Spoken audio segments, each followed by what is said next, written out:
Hello everyone, welcome to this channel. आपका आपके अपने चैनल पर स्वागत है। आज की वीडियो उन सभी स्टूडेंट्स के लिए है जो ये जानना चाहते हैं कि डिफरेंशिएशन किस चिड़िया का नाम है और 11th-12th में आने के बाद हमें इस चिड़िया के बारे में जानने की ज़रूरत क्या है। हमें क्यों जानना है कि ये जो डिफरेंशिएशन की चिड़िया है इसे क्या पसंद है, क्या पसंद नहीं है, ये कौन से रूल्स फॉलो करती है और कौन से रूल्स फॉलो नहीं करती है। अरे अब आप ये मत समझ लेना कि किसी चिड़िया का नाम डिफरेंशिएशन है। ये तो मैंने सिर्फ ऐसे बोलने के लिए ही कहा है।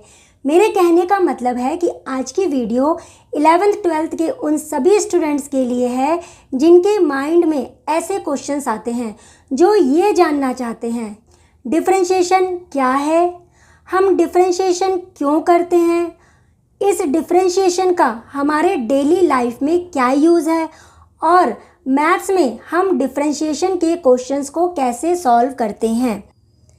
अब आप में से कई स्टूडेंट्स ऐसे होंगे जो बोलेंगे हमें पता है dy/dx को डिफरेंशिएशन कहते हैं और हमें इसके कुछ रूल्स भी पता है, हम डिफरेंशिएशन के क्वेश्चंस को कुछ हद तक सॉल्व भी कर लेते हैं। क्या सच में ऐसा है? मेरा आपसे क्वेश्चन है, क्या सच में ऐसा है? अगर ऐसा होता तो आज आप ये वीडियो नहीं देख रहे होते। मानती हूँ आपको डिफरेंशिएशन के कुछ रूल्स आते होंगे और आप कुछ क्वेश्चंस को सॉल्व कर लेते हो, बट क्या सारे क्वेश्चन सॉल्व कर लेते हो? क्या आप डिफरेंशिएशन के सारे क्वेश्चन सॉल्व कर लेते हो? क्या आप डिफरेंशिएशन के केस स्टडी और मल्टीपल चॉइस क्वेश्चंस को भी इजीली सॉल्व कर लेते हो? नहीं कर पाते। आपको कहीं ना कहीं प्रॉब्लम आ रही होगी, लेकिन ऐसा क्यों? ऐसा इसलिए क्योंकि आपको डिफरेंशिएशन का एक्चुअल मीनिंग नहीं पता। आपको पता ही नहीं है डिफरेंशिएशन क्या होता है और हम डिफरेंशिएशन क्यों करते हैं। यही रीज़न है कि आपसे केस स्टडी और मल्टीपल चॉइस क्वेश्चन सॉल्व नहीं होते हैं। अगर आप डिफरेंशिएशन के डेप्थ को समझ जाओगे तो आपको इसमें इंटरेस्ट आने लगेगा और फिर कोई भी क्वेश्चन क्यों ना हो आप उसे इंटरेस्ट के साथ सॉल्व करोगे। बस एक ही रिक्वेस्ट है, अगर आपको डिफरेंशिएशन को डीपली समझना है और इससे रिलेटेड क्वेश्चंस को इंटरेस्ट के साथ सॉल्व करना है तो आपको ये वीडियो पूरी देखनी होगी। मे बी वीडियो लेंथी हो जाए, बट आपको डिफरेंशिएशन का पूरा ज्ञान मिलेगा। और हमेशा ध्यान रखना, सहज पके सो मीठा होए। मतलब अगर आप किसी चीज़ को टाइम देकर बहुत ही बारीकी से समझते हो तो आप उसको ज़िंदगी भर याद रखते हो, आपको वो चीज़ ज़िंदगी भर याद रहती है, राइट? इसलिए कुर्सी की पेटी बांध लीजिए और उड़ान भरने के लिए तैयार हो जाइए। तो चलिए फिर वीडियो की शुरुआत करते हैं। अब डिफरेंशिएशन को जानने के लिए सबसे पहले हमें कैलकुलस को समझना होगा। हमें जानना होगा कि कैलकुलस क्या है, क्योंकि डिफरेंशिएशन कैलकुलस का ही एक पार्ट है। तो आइए सबसे पहले समझते हैं कैलकुलस क्या है। देखिए, अगर आप अपने आसपास की चीज़ों को देखेंगे तो आपको फील होगा कि हर पल कुछ ना कुछ चेंज हो रहा है। आपके आसपास की जितनी भी चीज़ें हैं उसमें हर पल कुछ ना कुछ चेंज हो रहा है। एक बच्चा हर पल बढ़ रहा है, हमारी एज टाइम के साथ साथ बढ़ रही है, हमारा यूनिवर्स लगातार चेंज हो रहा है। अगर एक मोमबत्ती को जला दिया जाए तो टाइम के साथ साथ वो धीरे धीरे पिघलने लगती है। एक सेब जो हमें आज फ्रेश नज़र आता है, अगर उसे कोई ना खाए तो टाइम के साथ साथ वो धीरे धीरे खराब होने लगता है और कुछ टाइम के बाद वो सड़ने लगता है, राइट? आज हम इस वक्त इस जगह पर हैं तो अगले पल किसी काम से दूसरी जगह चले जाते हैं। मतलब हमारी पोजीशन चेंज होती रहती है। आपने देखा होगा हर एक कंट्री, हर एक जगह की पॉपुलेशन लगातार टाइम के साथ साथ चेंज होती रहती है। नदियों में बहता हुआ पानी लगातार अपनी पोजीशन चेंज करता रहता है। सेम ऐसे ही वेदर, मौसम टाइम और प्लेस के अकॉर्डिंग चेंज होता रहता है। कहीं किसी जगह गर्मी होती है तो कहीं सर्दी होती है और उसी टाइम पर कहीं दूसरी जगह बरसात हो रही होती है। कहने का मतलब है कि टाइम और प्लेस के अकॉर्डिंग चीज़ें चेंज होती रहती है, बदलती रहती है, उनमें परिवर्तन आता रहता है और इसी चेंज को डीपली समझने के लिए हम मैथ्स में कैलकुलस का यूज़ करते हैं। मतलब हमारे आसपास जो चीज़ें चेंज हो रही होती हैं, उनमें जो परिवर्तन आता है, उनमें जो बदलाव आता है, इसी को समझने के लिए हम मैथ्स में कैलकुलस का यूज़ करते हैं। तो चलिए अब इसकी डेफिनेशन देखते हैं। तो कैलकुलस क्या है? Calculus is the branch of mathematics which deals with change. Calculus is the branch of mathematics which deals with change. Calculus is the study of change. मतलब कैलकुलस मैथ्स की एक ब्रांच है, एक टूल है जिसका use करके हम किसी भी चीज़ में हो रहे चेंज को नोटिस करके उसको स्टडी करते हैं। तो कैलकुलस क्या है? चेंज को स्टडी करने का एक टूल, मैथ का एक ऐसा टूल जो किसी भी चीज़ में हो रहे चेंज को स्टडी करता है, right. It allows us to answer the questions like how fast is something changing at a specific instant. Second, how much total change has occurred over a period of time. मतलब calculus हमें ऐसे questions का answer देता है। कैसे questions का? जैसे first question है, how fast is something changing at a specific instant.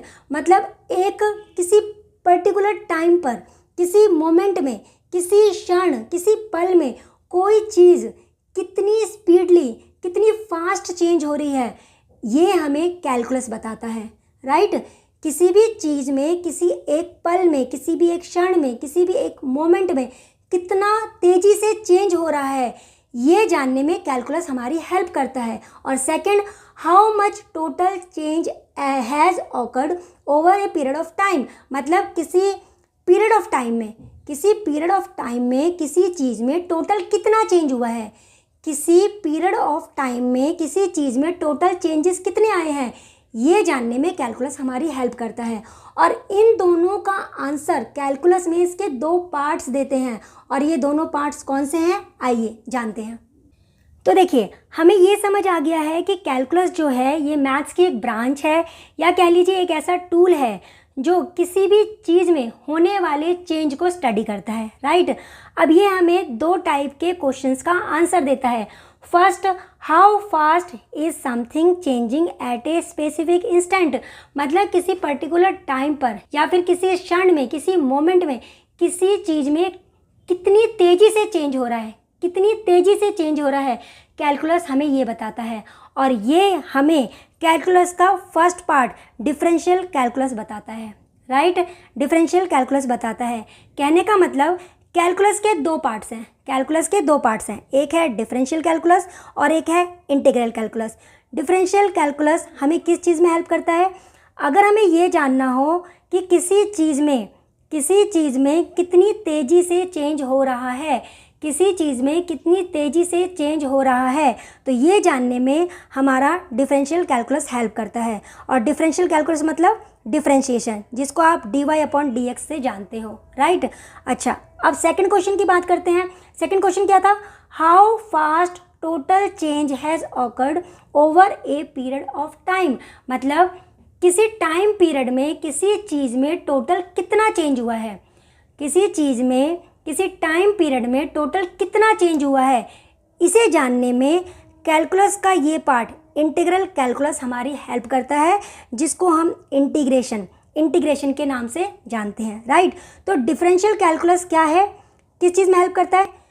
Finding the rate of change. Finding the rate of change मतलब किसी चीज़ में किस रेट पर चेंज हो रहा है, किस रेट में चेंज हो रहा है, ये पता लगाने में डिफरेंशियल कैलकुलस हेल्प करता है।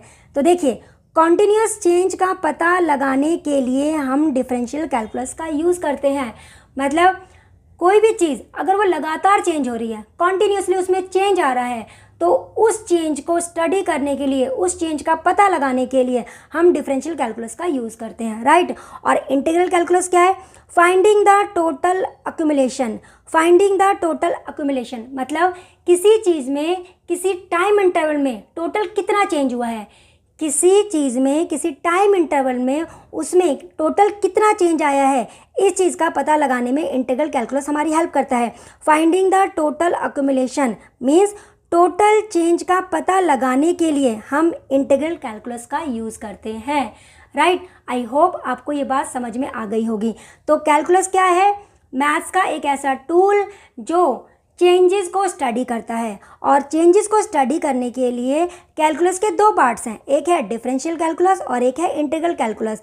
डिफरेंशियल कैलकुलस में हम किसी चीज़ में कितनी फास्ट चेंजेस हो रहे हैं इसका पता लगाने के लिए हम डिफरेंशियल कैलकुलस का यूज़ करते हैं, और किसी चीज़ में एक टाइम इंटरवल में टोटल कितना चेंज हुआ है, टोटल चेंज जो कितना हुआ है उसका पता लगाने के लिए हम इंटीग्रल कैलकुलस का यूज़ करते हैं, राइट। चलिए इसको एक सिंपल एग्जांपल से समझाती हूँ ताकि आपको और भी अच्छे से समझ आए। आइए इसको एक सिंपल एग्जांपल से समझते हैं। मान लीजिए मैंने किसी एक टाइम में एक कैंडल को जलाया। मान लीजिए मैंने 2 बजे एक कैंडल को जलाया। जलने के बाद अब ये कैंडल धीरे धीरे पिघल रही है, मतलब इसमें कॉन्टीन्यूसली चेंज आता चला जाएगा। पहले स्टार्टिंग में ये थोड़ा धीरे धीरे पिघलेगी, लेकिन जैसे जैसे टाइम बढ़ता जाएगा कैंडल में पिघलने की जो रेट है वो बढ़ता चला जाएगा, राइट।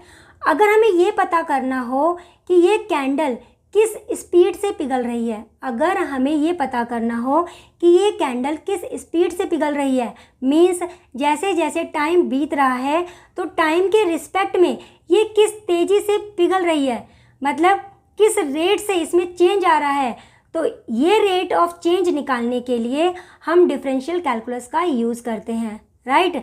अगर हमें ये पता करना हो कि एक इंस्टेंट टाइम पर, मीन्स एक पर्टिकुलर टाइम पर, एक पर्टिकुलर मोमेंट पर उसके पिघलने की स्पीड क्या थी, तो ये जानने के लिए हम डिफरेंशिएशन का यूज़ करते हैं।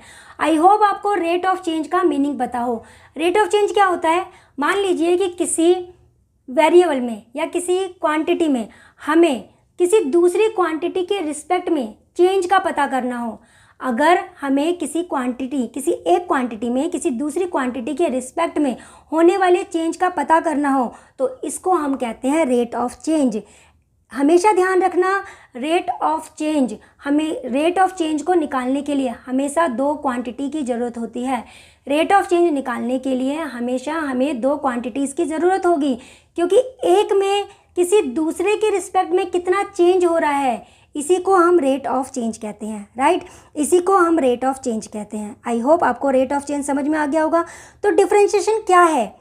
Differentiation is the mathematical process of finding the instantaneous rate of change of quantity with respect to another. अब इस डेफिनेशन को जरा ध्यान से समझिए। डेफिनेशन क्या कहती है?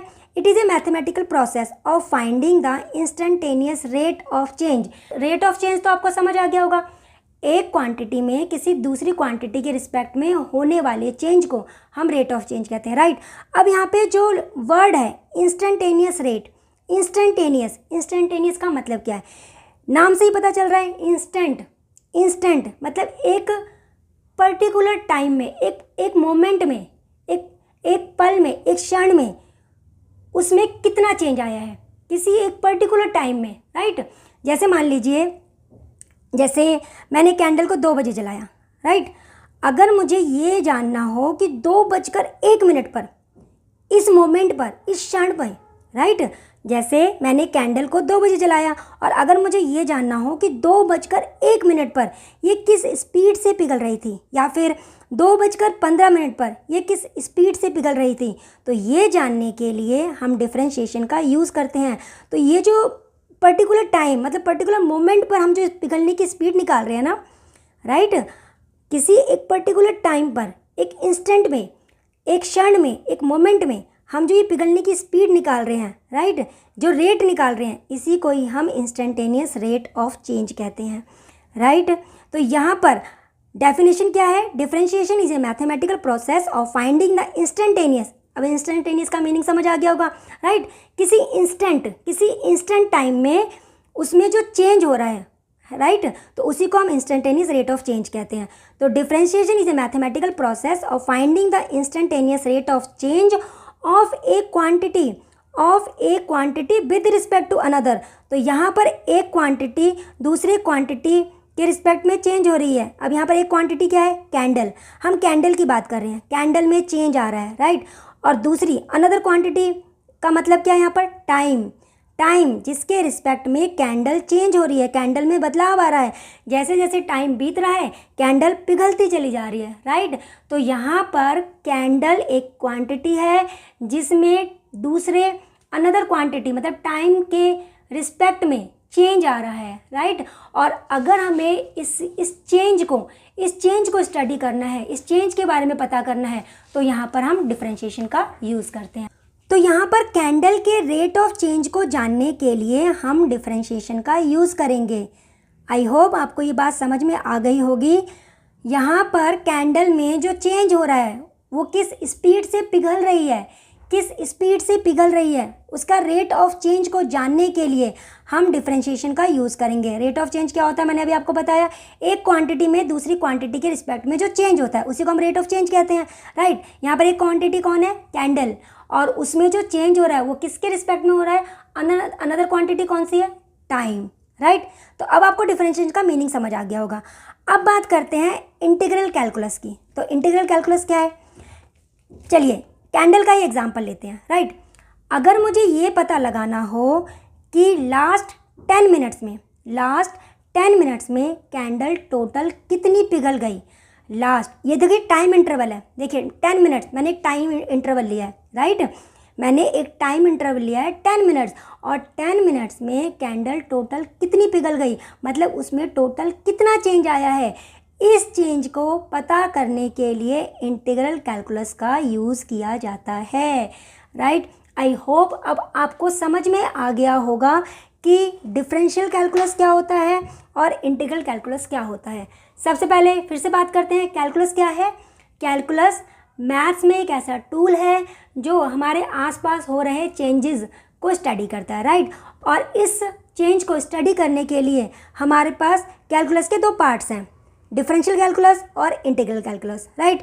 तो डिफरेंशियल कैलकुलस किस चीज़ में हेल्प करता है, किसी चीज़ में किस रेट से, कितनी तेज़ी से, राइट, कितनी तेज़ी से चेंज हो रहा है, ये जानने के लिए डिफरेंशियल कैलकुलस हमारी हेल्प करता है, राइट। किसी एक पर्टिकुलर मोमेंट पर, किसी एक क्षण में, किसी पल में अगर हम ये निकालना हो कि इस चीज़ में किस स्पीड से इस टाइम पर चेंज हो रहा है, तो इसमें डिफरेंशिएशन हमारी हेल्प करता है। और इंटीग्रल कैलकुलस क्या करता है, जो एक टाइम इंटरवल, किसी एक टाइम इंटरवल में टोटल उसमें कितना चेंज आया, जैसे मैंने अभी आपको बताया कि लास्ट 10 मिनट्स में, ये एक टाइम इंटरवल है, इस लास्ट 10 मिनट्स में जो कैंडल है वो कितनी पिघल गई, मतलब उसमें टोटल कितना चेंज आया, इसका पता लगाने के लिए हम इंटीग्रल कैलकुलस का यूज़ करते हैं, राइट। हम इसमें इंटीग्रल कैलकुलस का यूज़ करते हैं। तो आई होप अब आपको समझ आ गया होगा कि डिफरेंशिएशन और इंटीग्रेशन में क्या डिफरेंस है,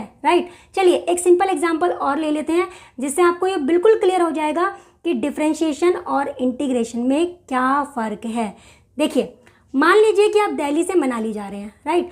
आप दिल्ली से मनाली जा रहे हैं, जब आप अपनी गाड़ी से जा रहे होंगे तो आपकी पूरी जर्नी में क्या आपकी स्पीड हमेशा सेम रहेगी, बताइए। मेरा क्वेश्चन है कि जब आप दिल्ली से मनाली जा रहे होंगे तो आपकी पूरी जर्नी में क्या आपकी स्पीड हमेशा सेम रहेगी, नहीं रहेगी, कांस्टेंट नहीं रहेगी, ये चेंज होती रहेगी। जैसे मान लीजिए आप घर से निकले, आपने अपनी गाड़ी को स्टार्ट किया और आपने अपनी गाड़ी की स्पीड तब 10 या 20 रखी होगी, राइट। 10 या 20 की स्पीड में आप जा रहे होंगे, फिर आप आगे बढ़े, आपको सड़क थोड़ी सी खाली मिली तो आपने अपनी स्पीड को बढ़ा दिया, 30 या 40 कर दिया होगा। लेकिन जैसे ही अगर मान लीजिए रेड लाइट आ जाती है तो आप या तो अपनी गाड़ी को बहुत ही कम स्पीड पे कर देते हो या फिर इसको बंद कर देते हो, राइट।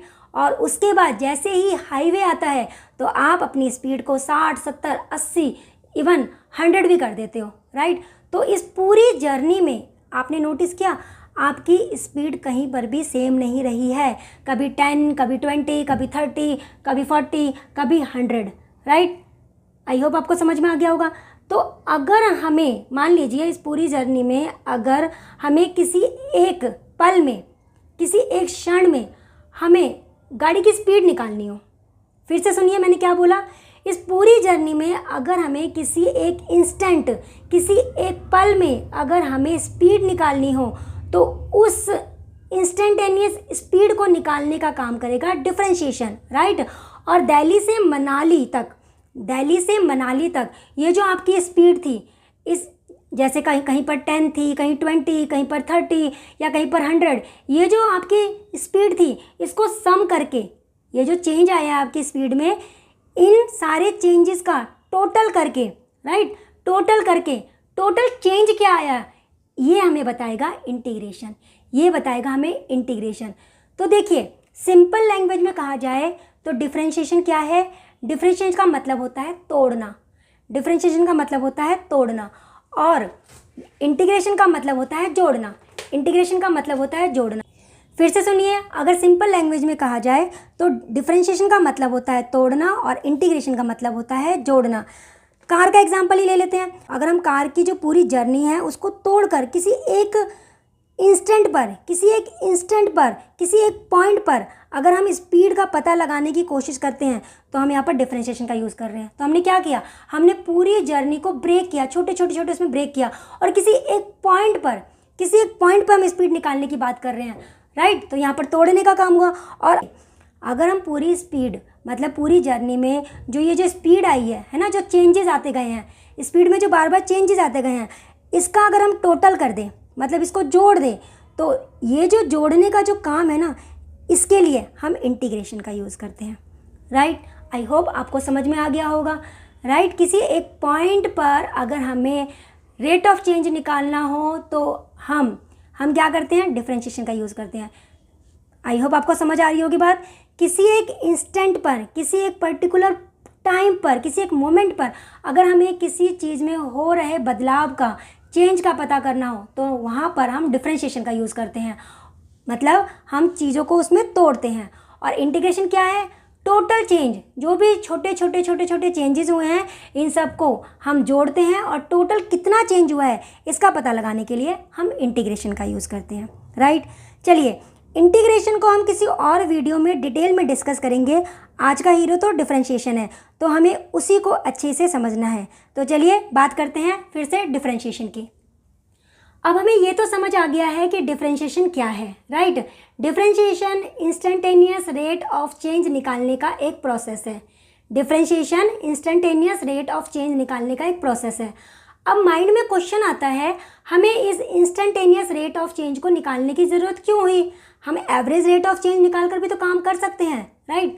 आई होप आपको एवरेज रेट ऑफ चेंज का मतलब पता हो, क्योंकि अभी जो हम डिफरेंशिएशन को समझ रहे हैं उसमें ये दोनों रेट ऑफ चेंज बहुत ही इंपॉर्टेंट है, average rate of change and instantaneous rate of change. चलिए, सबसे पहले अगर आपको ये नहीं मालूम है, पहले हम यही क्लियर करते हैं कि एवरेज रेट ऑफ चेंज क्या होता है और इंस्टेंटेनियस रेट ऑफ चेंज क्या होता है। आइए सबसे पहले समझते हैं कि एवरेज रेट ऑफ चेंज क्या होता है और इंस्टेंटेनियस रेट ऑफ चेंज क्या होता है। हमें इन दोनों को समझना बहुत ज़्यादा ज़रूरी है, क्योंकि डिफरेंशिएशन को समझने के लिए इन दोनों की नॉलेज होना बहुत ज़रूरी है, अदरवाइज डिफरेंशिएशन समझ में नहीं आएगा। तो यहाँ पर रेट ऑफ चेंज, ये मैंने अभी आपको बताया है कि रेट ऑफ चेंज क्या होता है। एक क्वांटिटी में किसी दूसरी क्वांटिटी के रिस्पेक्ट में कितना चेंज हुआ है उसको हम रेट ऑफ चेंज कहते हैं, राइट। रेट ऑफ चेंज दो टाइप के हैं, एक है एवरेज रेट ऑफ चेंज और एक है इंस्टेंटेनियस रेट ऑफ चेंज। अब दोनों को समझने के लिए यहाँ पर एक एग्जांपल लेते हैं। देखिए, मान लीजिए कोई कार ए से स्टार्ट होती है और उसे डी तक पहुँचना है, तो ए से बी पॉइंट तक उसकी जो स्पीड है वो 40 किलोमीटर पर आवर रहती है। बी से सी तक उसकी जो स्पीड है वो 50 किलोमीटर पर आवर रहती है, और सी से डी तक उसकी स्पीड 90 किलोमीटर पर आवर रहती है। अब आपसे क्वेश्चन अगर किया जाए कि ए से डी तक कार की स्पीड बताइए, ए से डी तक कार की स्पीड बताइए, तो आप क्या किसी एक स्पीड के बारे में बोल सकते हैं? आप क्या ये बोलेंगे ए से डी तक उसकी स्पीड 40 किलोमीटर पर आ रही है, या फिर 50 किलोमीटर पर आ रही है, या फिर 90 किलोमीटर पर आ रही है? नहीं, आप यहाँ पर उसकी एवरेज स्पीड निकालोगे, राइट। तो यहाँ पर एवरेज स्पीड कैसे निकालेंगे? देखिए, एवरेज स्पीड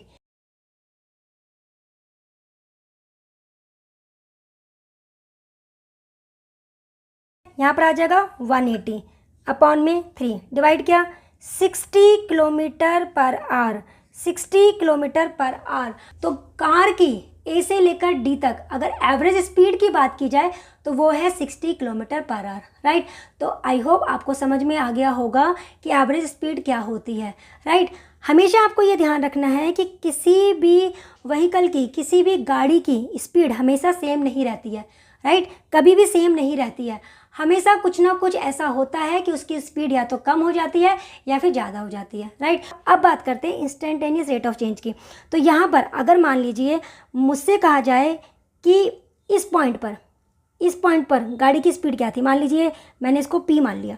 इस पॉइंट पर, इस पर्टिकुलर मोमेंट पर, मतलब इस क्षण, इस टाइम पर गाड़ी की स्पीड क्या थी, तो इस टाइम पर या इस पॉइंट पर जो आप स्पीड निकालोगे ना, उसको हम कहते हैं instantaneous rate of change, right. इसको हम बोलेंगे इंस्टेंटेनियस स्पीड। अगर मान लीजिए यहाँ पर Q पॉइंट है और मैं आपसे कहती हूँ इस पॉइंट पर, इस टाइम पर, इस पर्टिकुलर मोमेंट पर गाड़ी की स्पीड क्या थी, मुझे ये बताइए, तो यहाँ पे जो स्पीड निकाली जाएगी ना, उसको हम बोलते हैं इंस्टेंटेनियस स्पीड, इंस्टेंटेनियस स्पीड। तो आई होप आपको समझ में आ गया होगा। देखिए, जब भी हम एवरेज स्पीड निकालते हैं, एवरेज स्पीड, तो उसके लिए हमेशा मेरे पास 2 पॉइंट होने चाहिए, राइट। और इंस्टेंटेनियस स्पीड जो है 1 पॉइंट पर निकाला जाता है। तो आई होप आपको दोनों का डिफरेंस समझ में आ गया होगा, राइट। चलिए अब आगे की बात करते हैं। तो अब आपको समझ में आ गया होगा कि रेट ऑफ चेंज क्या होता है, एवरेज रेट ऑफ चेंज क्या होता है और इंस्टेंटेनियस रेट ऑफ चेंज क्या होता है। डिफरेंशिएशन क्या है? Differentiation instantaneous rate of change निकालने का एक प्रोसेस है, right. Differentiation instantaneous rate of change निकालने का प्रोसेस है। अब हमारे माइंड में क्वेश्चन आता है कि हमें इस इंस्टेंटेनियस रेट ऑफ चेंज को निकालने की ज़रूरत क्यों हुई? एवरेज रेट ही काफ़ी नहीं था, हमें क्या ज़रूरत हुई इंस्टेंटेनियस रेट ऑफ चेंज निकालने की? चलिए इसको भी एक एग्जांपल से समझते हैं। मान लीजिए कोई स्टूडेंट है, उसका नाम रख लेते हैं रोहन, ठीक है। रोहन जो है सुबह 9 बजे अपनी बाइक से कॉलेज के लिए निकलता है। घर से कॉलेज तक का जो डिस्टेंस है वो 20 किलोमीटर है, राइट। ध्यान से सुनना क्वेश्चन को, तभी आपको समझ में आएगा कि हम इंस्टेंटेनियस रेट ऑफ चेंज क्यों निकालते हैं। मान लेते हैं कि कोई स्टूडेंट है, उसका नाम है रोहन। रोहन सुबह 9 बजे अपनी बाइक से कॉलेज के लिए निकलता है। घर से कॉलेज तक का जो डिस्टेंस है वो 20 किलोमीटर है। 6 मिनट में रोहन 12 किलोमीटर का डिस्टेंस कवर कर लेता है। क्या अब आप बता सकते हैं कि रोहन कॉलेज कितने बजे पहुंचेगा? फिर से सुनिए, रोहन 9 बजे अपनी बाइक से कॉलेज के लिए निकलता है। कॉलेज से घर तक का जो डिस्टेंस है वो 20 किलोमीटर है। 6 मिनट में रोहन 12 किलोमीटर का डिस्टेंस कवर कर लेता है। अब आपको बताना है कि रोहन को घर से कॉलेज तक पहुंचने में टोटल कितना टाइम लगा है, टोटल कितना टाइम लगा है। आइए इस क्वेश्चन को सॉल्व करते हैं। आइए जो क्वेश्चन मैंने आपसे पूछा है उसे मिलकर सॉल्व करते हैं। तो क्वेश्चन क्या था? मान लेते हैं कि कोई स्टूडेंट है रोहन, वो सुबह 9 बजे अपनी बाइक से निकलता है, अपने घर से निकलता है, ठीक है, कॉलेज के लिए निकलता है। घर से कॉलेज तक का जो डिस्टेंस है वो 20 किलोमीटर है। 6 मिनट में, मतलब 6 मिनट में रोहन जो है वो 12 किलोमीटर का डिस्टेंस कवर कर लेता है। 6 मिनट में रोहन 12 किलोमीटर का डिस्टेंस कवर कर लेता है। अब हमें बताना है कि रोहन को घर से कॉलेज तक पहुंचने में टोटल कितना टाइम लगेगा, राइट। अच्छा, अगर हम यहाँ पे ध्यान से देखें तो उसने 6 मिनट में 12 किलोमीटर का डिस्टेंस कवर किया। 6 मिनट में 12 किलोमीटर का डिस्टेंस कवर किया, तो हम उसकी स्पीड निकाल लेते हैं, राइट। हम उसकी स्पीड निकाल सकते हैं। तो यहाँ पर बात करते हैं स्पीड की। तो स्पीड कैसे निकालते हैं? डिस्टेंस अपॉन में टाइम, डिस्टेंस अपॉन में time, right. Distance covered upon में टाइम टेकन, अपॉन में टाइम टेकन, राइट। उसने कितना डिस्टेंस कवर किया है? 12 किलोमीटर का डिस्टेंस। कितने टाइम में? 6 मिनट में, राइट। तो डिवाइड कर देंगे तो हमारे पास आ जाएगा 2 किलोमीटर पर मिनट, मतलब हर मिनट में उसने 2 किलोमीटर का डिस्टेंस कवर किया है, राइट। हर मिनट में वो 2 किलोमीटर का डिस्टेंस कवर कर रहा है। तो टोटल 20 किलोमीटर का डिस्टेंस वो कितने टाइम में कवर कर लेगा? चलिए निकालते हैं। Total time taken to cover 20 kilometre. तो 20 किलोमीटर का डिस्टेंस कवर करने में उसे कितना टाइम लगेगा? टाइम कैसे निकालते हैं? डिस्टेंस अपॉन में स्पीड, डिस्टेंस अपॉन में स्पीड, तो यहाँ पर आ जाएगा 10 मिनट्स, 10 मिनट्स, राइट, 10 मिनट्स। तो उसे टोटल 20 किलोमीटर का डिस्टेंस कवर करने में 10 मिनट्स का टाइम लगेगा। तो Rohan will reach college eight, कितने टाइम पे पहुंचेगा, कितने बजे घर से निकला था, 9 बजे, राइट, 9 बजे घर से निकला था, 10 मिनट में वो 20 किलोमीटर का डिस्टेंस कवर कर रहा है, तो वो 9:10 पर 9:10 पर वो कॉलेज पहुंच जाएगा, 9:10 पर वो कॉलेज पहुंच जाएगा, राइट। क्या एक्चुअल में ऐसा है, क्या एक्चुअल में ऐसा है, मेरा क्वेश्चन है, क्या एक्चुअल में ऐसा है, क्या वो सच में 9:10 पर कॉलेज पहुंच जाएगा? ये ज़रूरी नहीं है, ये ज़रूरी नहीं है। ये जो हमने रोहन की यहाँ पर जर्नी की, यहाँ पे जो हमने रोहन की जर्नी की स्पीड निकाली है 2 किलोमीटर पर मिनट, 2 किलोमीटर पर मिनट, ये उसकी जर्नी की एवरेज स्पीड है, ये उसकी जर्नी की एवरेज स्पीड है। हर टाइम उसकी स्पीड सेम नहीं रही होगी, राइट, हर टाइम उसकी स्पीड सेम नहीं रही होगी, कभी उसकी स्पीड ज़्यादा हुई होगी और कभी कम हुई होगी।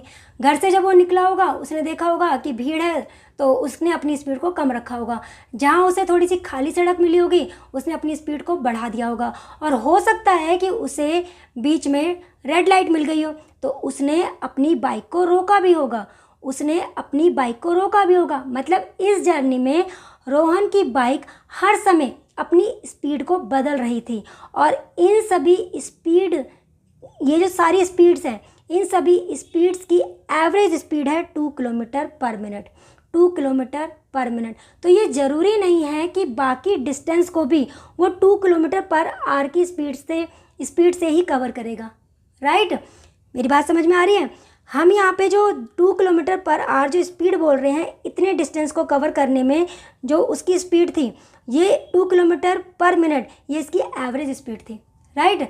हो सकता है कि आगे का जो डिस्टेंस है वो इस स्पीड से कवर ना करे, आगे उसको जो रोड है वो खाली मिले, तो हो सकता है उस टाइम पे उसकी स्पीड बढ़ जाए। तो ये ज़रूरी नहीं है कि बाकी डिस्टेंस को भी वो 2 किलोमीटर पर आवर की स्पीड से कवर करे। हो सकता है कि आगे उसे खाली सड़क मिले और उसकी स्पीड बढ़ जाए, या फिर आगे उसे ज़्यादा ट्रैफिक मिले और उसकी स्पीड कम हो जाए। कहने का मतलब है हर टाइम जर्नी के दौरान स्पीड सेम नहीं रहती है, सेम नहीं रहती है, राइट।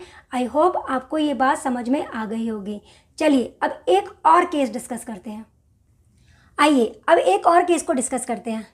मान लेते हैं कि सफ़र के दौरान रोहन का अनफॉर्चुनेटली किसी बड़े पत्थर से टकराने के कारण एक्सीडेंट हो जाता है। मान लेते हैं कि सफ़र के दौरान रोहन का अनफॉर्चुनेटली किसी बड़े पत्थर से टकराने के कारण एक्सीडेंट हो जाता है। अब इस एक्सीडेंट में रोहन को कितनी चोट लगी होगी ये किस पर डिपेंड करेगा? क्या उसकी एवरेज स्पीड पर? क्या उसे जो चोट लगी है, कितनी चोट लगी है, ये किस पर डिपेंड करेगा? उसकी एवरेज स्पीड पर? बिल्कुल नहीं, ये तो इस पर डिपेंड करेगा कि जब वो पत्थर से टकराया ठीक उस समय उसकी स्पीड कितनी थी। जब वो पत्थर से टकराया तब उस वक्त में उसकी स्पीड कितनी थी, राइट। मीन्स हमें इंस्टेंट की स्पीड चाहिए, उस पल की स्पीड चाहिए, उस मोमेंट की स्पीड चाहिए, और इसी इंस्टेंटेनियस स्पीड को निकालने में हमारी हेल्प करेगा डिफरेंशिएशन। इसी इंस्टेंटेनियस स्पीड को निकालने में हमारी हेल्प करेगा डिफरेंशिएशन। बट डिफरेंशिएशन से हम इंस्टेंटेनियस स्पीड कैसे निकाल सकते हैं? आइए अब ये जानते हैं। आइए अब जानते हैं कि instantaneous rate of change means instantaneous speed निकालने में डिफरेंशिएशन हमारी हेल्प किस तरह से करता है। तो मैंने यहाँ पे 2 केस लिए हैं, एक नॉर्मल केस और एक स्पेशल केस। जब कोई व्हीकल किसी पत्थर से टकरा जाए तो उस टाइम पर, उस पॉइंट पर, उस पल पर उस गाड़ी की स्पीड हम कैसे निकालेंगे, हमें ये जानना है, राइट। तो जैसे अभी रोहन की बाइक किसी पत्थर से टकराई थी ना, तो मैंने यहाँ पर कार का एग्जाम्पल लिया है। तो अभी उसी केस को हम डिस्कस करते हैं। देखिए यहाँ पर पहले कोई कार है ए पॉइंट पर, ठीक है, इसने 100 किलोमीटर का डिस्टेंस कवर किया, बी पॉइंट तक आ गई है। अब अगर मुझे इसकी स्पीड निकालनी हो, अगर मुझे अब इस कार की स्पीड निकालनी हो तो हम कैसे निकालते हैं? 10 तक जो हमने फॉर्मूला पढ़ा है, राइट, उसी का यूज़ करते हैं। तो 10 तक हमने फॉर्मूला पढ़ा है स्पीड निकालने का, total distance covered, total distance covered, right, upon में total time taken, total time taken, right. अब टोटल जो डिस्टेंस है वो कितना है? 100 किलोमीटर, 100, और टाइम कितना है? 5 आवर्स, राइट। कार को 100 किलोमीटर का डिस्टेंस कवर करने में 5 आवर्स का टाइम लगा है, तो स्पीड कैसे निकालेंगे? टोटल डिस्टेंस कवर्ड अपॉन में टोटल टाइम, तो कितना आ जाएगा? 20 kilometre per hour, 20 kilometre per hour. ये जो हमने निकाला है, ये हमने क्या निकाला है? Average speed. ये गाड़ी की एवरेज स्पीड है, ध्यान रखना, ये एवरेज स्पीड है। हम ऐसा क्यों कह रहे हैं कि ये एवरेज स्पीड है? क्योंकि जो कार है, हर जर्नी में कार जो है पूरी जर्नी में अपनी स्पीड को कांस्टेंट नहीं रख सकती है। कभी सड़क खाली होगी तो कार की स्पीड बढ़ेगी, अगर कहीं पर ट्रैफिक होगा तो कार की स्पीड कम होगी, रेड लाइट आएगी तो हो सकता है कार थोड़ी देर के लिए बंद करनी पड़े, राइट। तो कार की स्पीड पूरी जर्नी में सेम नहीं होती है। तो ये जो हमारा 20 किलोमीटर पर आवर आया है ना, 20 किलोमीटर पर आवर, ये जो स्पीड है, ये स्पीड एवरेज स्पीड है, राइट। ये जो स्पीड है ये एवरेज स्पीड है। हो सकता है, ध्यान से समझिए, हो सकता है गाड़ी ने पहले घंटे में सिर्फ 20 किलोमीटर का डिस्टेंस कवर किया, 20 किलोमीटर का डिस्टेंस कवर किया, राइट। और नेक्स्ट 2 आवर्स में हो सकता है उसने 30 किलोमीटर का डिस्टेंस कवर किया, उससे नेक्स्ट 1 आवर में उसने 35 किलोमीटर का डिस्टेंस कवर किया, मान लेते हैं, राइट। और नेक्स्ट 1 आवर में उसने 15 किलोमीटर का डिस्टेंस कवर किया, राइट। अब अगर मुझे यहाँ पर स्पीड निकालनी हो तो हम कैसे निकालते हैं? मैंने बताया था ना एवरेज स्पीड कैसे निकालते हैं। अगर मुझे यहाँ पर एवरेज स्पीड निकालनी है, एवरेज स्पीड कैसे निकालते हैं? टोटल डिस्टेंस अपॉन में total time, total distance upon में टोटल टाइम। तो देखिए ये टाइम कितना है? 5 आवर्स, राइट, 5 आवर्स। और ये डिस्टेंस कितना है? टोटल कीजिए इसको, 50 और 50, 100 किलोमीटर, 100 किलोमीटर, राइट। तो अगर मुझे स्पीड निकालनी होगी 100 अपॉन में 5, ये आ जाएगा 20 किलोमीटर पर आवर, ये आ जाएगा 20 किलोमीटर पर आवर। तो देखिए ये जो आप स्पीड निकालते हो ना, ये कभी भी पूरी जर्नी में सेम नहीं होती है, ये एवरेज स्पीड होती है। हमेशा आपको इस बात का ध्यान रखना है, जब हम किसी भी कार की स्पीड निकालते हैं तो वो हमेशा एवरेज स्पीड होती है। आप लोगों ने भी कई बार ट्रैवल किया होगा तो आपने भी देखा होगा, जब आप गाड़ी से ट्रैवल करते हो तो कहीं पर मान लीजिए कहीं पर भी रेड लाइट आती है तो आप रुक जाते हो, या फिर कहीं पर खाली सड़क होती है जैसे हाईवे, वहाँ पर हम स्पीड को बढ़ा देते हैं, राइट। जैसे हमारे पर ट्रैफिक आता है तो हम अपनी गाड़ी की स्पीड को कम कर देते हैं। तो हमारी गाड़ी की जो स्पीड है ना वो हमेशा कांस्टेंट नहीं रहती है।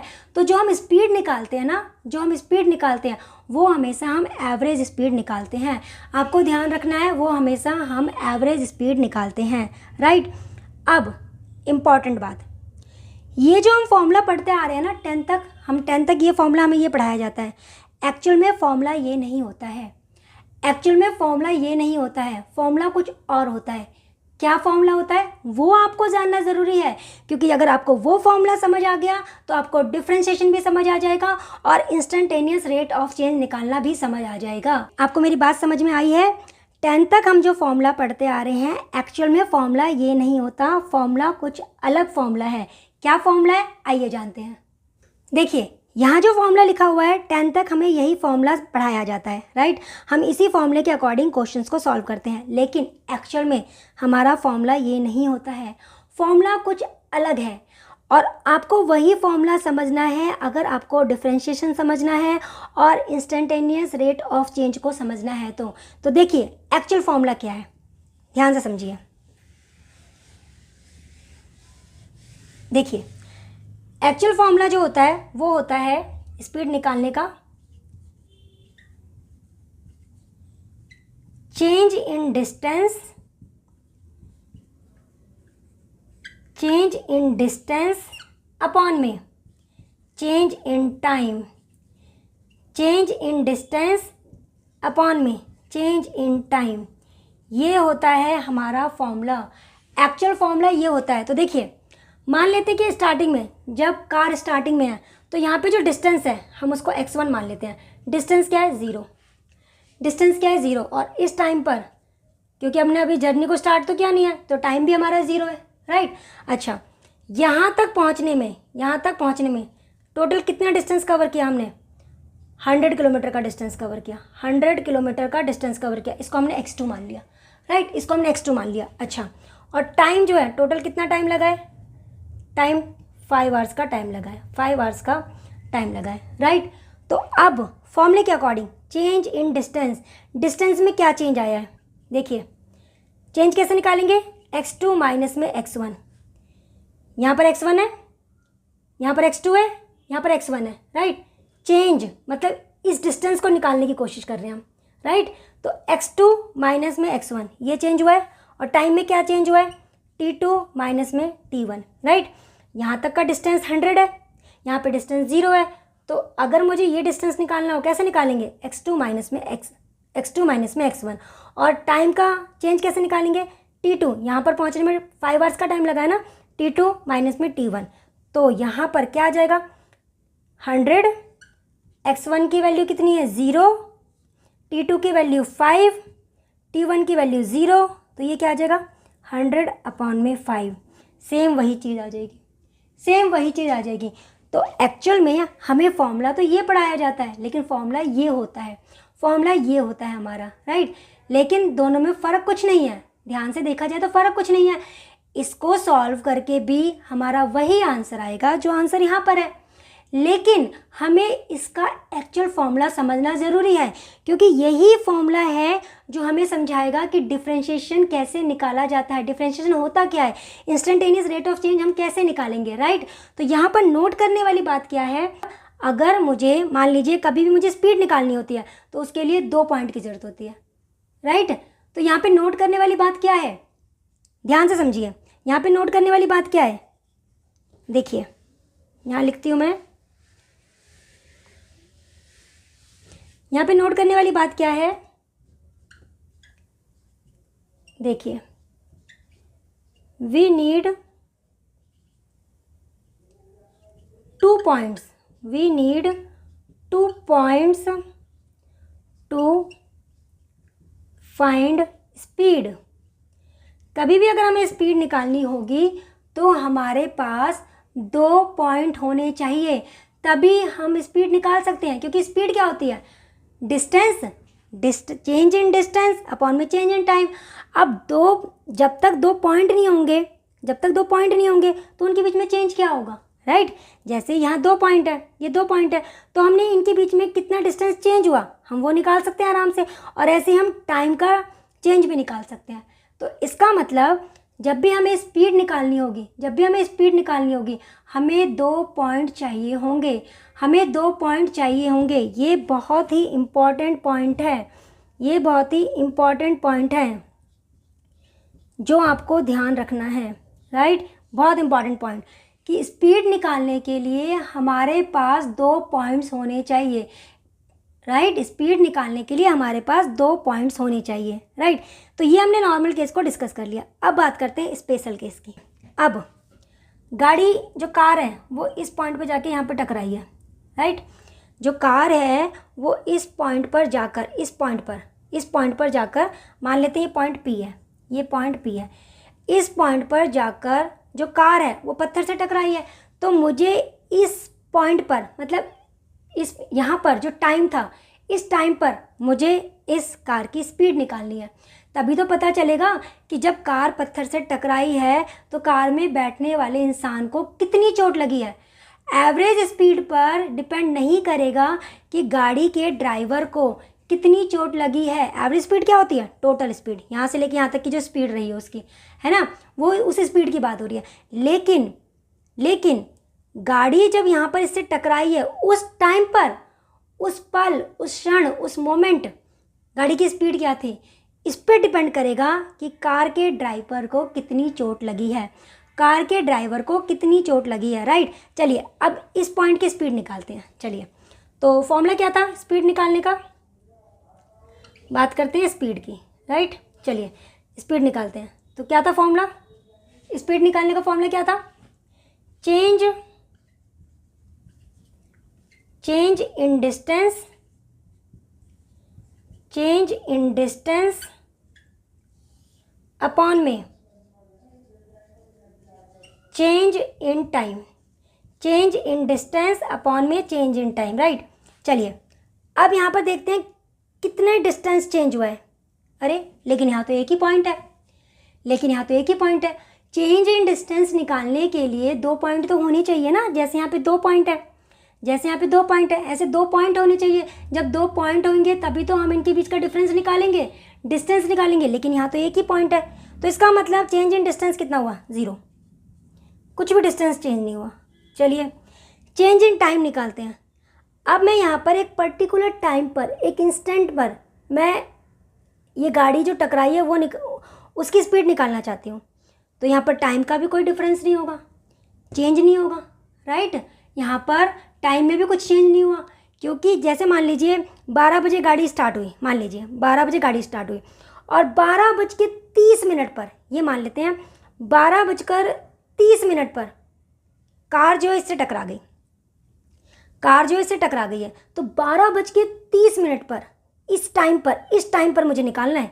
मैं टोटल यहाँ के टाइम की बात नहीं कर रही हूँ, मैं इस पर्टिकुलर टाइम की बात कर रही हूँ कि 12:30 पर इसकी स्पीड क्या थी, इस पॉइंट पर इसकी स्पीड क्या थी। तो डिफरेंस तो कुछ मिलेगा नहीं, तो यहाँ पर भी टाइम का डिफरेंस 0 हो गया, टाइम का डिफरेंस जो है वो 0 हो गया। तो ये जो 0/0 फॉर्म आई है, 0/0 फॉर्म, इसको हम क्या कहते हैं, इसको हम कहते हैं इनडिटर्मिनेट फॉर्म, जिसको हम निकाल नहीं सकते, इनडिटर्मिनेट फॉर्म कहते हैं, मतलब मीनिंगलेस है ये। हम इसको नहीं निकाल सकते भाई, हम इसको निकाल ही नहीं सकते हैं, राइट। यहाँ पर वी हैव ओनली 1 पॉइंट, यहाँ पर हमारे पास केवल एक ही पॉइंट है, hence we can't use this formula. हम यहाँ पर इस फॉर्मूले का यूज़ नहीं कर सकते, क्योंकि अगर इस फॉर्मूले का यूज़ किया तो 0/0 आएगा, जो इनडिटर्मिनेट फॉर्म होती है, मतलब मीनिंगलेस होता है, मतलब मीनिंगलेस होता है। तो अब इस केस में डिफ्रेंशिएशन से हम इंस्टेंटेनियस स्पीड कैसे निकालेंगे, अब हमें ये जानना है। तो चलिए अब समझते हैं कि किसी एक इंस्टेंट पर हमें अगर कार की स्पीड निकालनी हो तो वो हम कैसे निकालेंगे। आइए अब जानते हैं किसी इंस्टेंट, किसी पल, किसी क्षण, किसी मोमेंट पर अगर हमें गाड़ी की स्पीड निकालनी हो तो हम उसे कैसे निकालेंगे। चलिए इसके लिए किसी की हेल्प लेते हैं। तो मैंने अपने एक स्टूडेंट को कहा कि तुम मुझे इस पॉइंट पर, इस पर्टिकुलर टाइम पर इस कार की स्पीड निकाल के बताओ। तो ठीक है, स्टूडेंट ने कहा ठीक है मैम निकालते हैं। चलिए तो आपने मुझे कहा है कि जब भी हमें स्पीड निकालनी हो, आपने एक नोट लिखवाया था, आपने कहा था इस नोट को ध्यान रखना कि जब भी हमें स्पीड निकालनी हो ना कभी भी, तो हमें 2 पॉइंट्स की ज़रूरत होती है, राइट। तो यहाँ पर भी अगर मुझे इसकी स्पीड निकालनी है तो मुझे एक और पॉइंट चाहिए। तो मैं मान लेता हूँ कि यहाँ पर एक पॉइंट मान लिया मैंने, यहाँ पर मैंने एक पॉइंट मान लिया Q पॉइंट, राइट। और ये डिस्टेंस मेजर कर लेते हैं। तो मान लेते हैं कि ये जो डिस्टेंस है ना, ये जो डिस्टेंस है ये 100 मीटर है। मैंने मान लिया ये डिस्टेंस 100 मीटर है। ओके मैम, ओके ठीक है। अच्छा, जब गाड़ी यहाँ पर थी, जब कार यहाँ पर थी तो कार को यहाँ से यहाँ तक आने में कितना टाइम लगा, हम वो भी मेज़र कर लेते हैं। जब कार यहाँ पर थी, कार को यहाँ से यहाँ तक आने में कुछ टाइम लगा होगा। तो मान लेते हैं कि जो टाइम है वो 20 मिनट्स है, राइट, 20 मिनट्स। तो अब हम यहाँ पर स्पीड निकाल सकते हैं। हाँ निकाल सकते हो, चलिए निकालिए। तो स्पीड कैसे निकालते हैं, डिस्टेंस मतलब यहाँ से लेके यहाँ तक का change in distance, right, x2 minus में x1 अपॉन में t2 माइनस में t1, यही था ना, चेंज इन डिस्टेंस अपॉन में चेंज इन टाइम। तो यहाँ से लेके यहाँ तक डिस्टेंस में कितना चेंज आया है, 100, और यहाँ से लेके यहाँ तक टाइम में कितना चेंज आया है, 20 मिनट का, राइट। तो यहाँ पर अगर मैं इसकी स्पीड निकालूँ तो स्पीड क्या आएगी, 100/20, सॉल्व किया, 5 metre per minute, 5 metre per minute. लीजिए मैम, मैंने ये स्पीड निकाल दिया, मेरे स्टूडेंट ने ये कहा। लेकिन अब मेरा क्वेश्चन है, क्या एक्चुअल में ये जो स्पीड आई है ये इस पॉइंट की स्पीड है, या इस पॉइंट क्यू की स्पीड है, या बीच में किसी पॉइंट की स्पीड है? क्या आप बता सकते हो? क्या आप बता सकते हो? यहाँ पर ये जो स्पीड आई है ना बच्चा, ये जो स्पीड आई है ये एवरेज स्पीड है, 2 पॉइंट के बीच की एवरेज स्पीड। क्योंकि हो सकता है जब गाड़ी यहाँ पर थी, कार यहाँ पर थी, कार ने जैसे चलना शुरू किया, बीच में कुछ हो गया हो, मान लीजिए कि कोई जानवर बीच में आ गया हो, तो गाड़ी को ब्रेक लगानी पड़ी, तो स्पीड कम हो गई, राइट। यहाँ पे स्पीड कम हो गई, फिर उसने अपनी स्पीड थोड़ी सी बढ़ाई, फिर स्पीड बड़ी होगी, तो यहाँ पर स्पीड सेम नहीं है, पी और क्यू के बीच में अभी स्पीड सेम नहीं है। तो हम ये नहीं कह सकते हैं कि ये जो स्पीड आई है ये पॉइंट पी की स्पीड है। अच्छा मैम, ऐसा है? तो चलिए एक काम करते हैं, हम इस पॉइंट को ना थोड़ा और पास ले लेते हैं, थोड़ा सा पास ले लेते हैं। चलिए, तो अब दूसरा केस डिस्कस करते हैं। चलिए, अब ये जो पॉइंट है ना, ये जो पॉइंट है इसको हम थोड़ा सा पास में ले लेते हैं, ठीक है। कितना पास? तो पहले हमने लिया था 100 मीटर। चलिए, अब Q और P के बीच का जो डिस्टेंस है उसको हम ले लेते हैं, डिस्टेंस ले लेते हैं और छोटा डिस्टेंस ले लेते हैं। मान लेते हैं कि 10 मीटर का डिस्टेंस है, राइट। इनके बीच का जो डिस्टेंस है वो 10 मीटर का है, ठीक है। और फिर कार को यहाँ से यहाँ तक आने में जो टाइम लगा हम उसको भी मेज़र कर लेते हैं। तो मान लेते हैं कि ये 60 सेकंड का टाइम लगा है, गाड़ी को यहाँ से यहाँ तक आने में 60 सेकंड का टाइम लगा है। चलिए ठीक है, अब स्पीड निकालिए। तो उस स्टूडेंट ने स्पीड निकाली। स्पीड कैसे निकालते हैं? वही same, change in distance upon में चेंज इन टाइम। तो डिस्टेंस में कितना चेंज है? 10 मीटर का। टाइम में कितना चेंज है? 60 सेकंड का, राइट। तो यहाँ पर 1/6 मीटर पर सेकंड ये आ गई है स्पीड, राइट मैम। अब ये इस पॉइंट P की स्पीड हो सकती है? हो सकती है। अच्छा, अब ये बताइए, Q और P ये 2 पॉइंट है, राइट। इसके बीच में भी कुछ ना कुछ डिस्टेंस है ना, अभी इसके बीच में डिस्टेंस है। तो क्या इस डिस्टेंस में कार के साथ कुछ मिसहैपनिंग नहीं हो सकती? मतलब हो सकता है कि गाड़ी के ब्रेक में कुछ प्रॉब्लम आई हो, या फिर मान लेते हैं कि यहाँ पर P और Q के बीच में कोई छोटा सा गड्ढा आ गया हो और गाड़ी उस गड्ढे में जाने से उसकी स्पीड थोड़ी सी कम हो गई होगी, राइट। तो यहाँ पर भी तो ज़रूरी नहीं है ना कि पूरे इस डिस्टेंस में स्पीड सेम रही होगी, ऐसा तो ज़रूरी नहीं है ना। तो यहाँ पर भी जो ये स्पीड है हम नहीं कह सकते हैं कि पॉइंट P की स्पीड है। अच्छा मैम, ऐसा है? तो चलिए एक काम करते हैं, डिस्टेंस को और भी कम कर लेते हैं। तो चलिए कम करते हैं।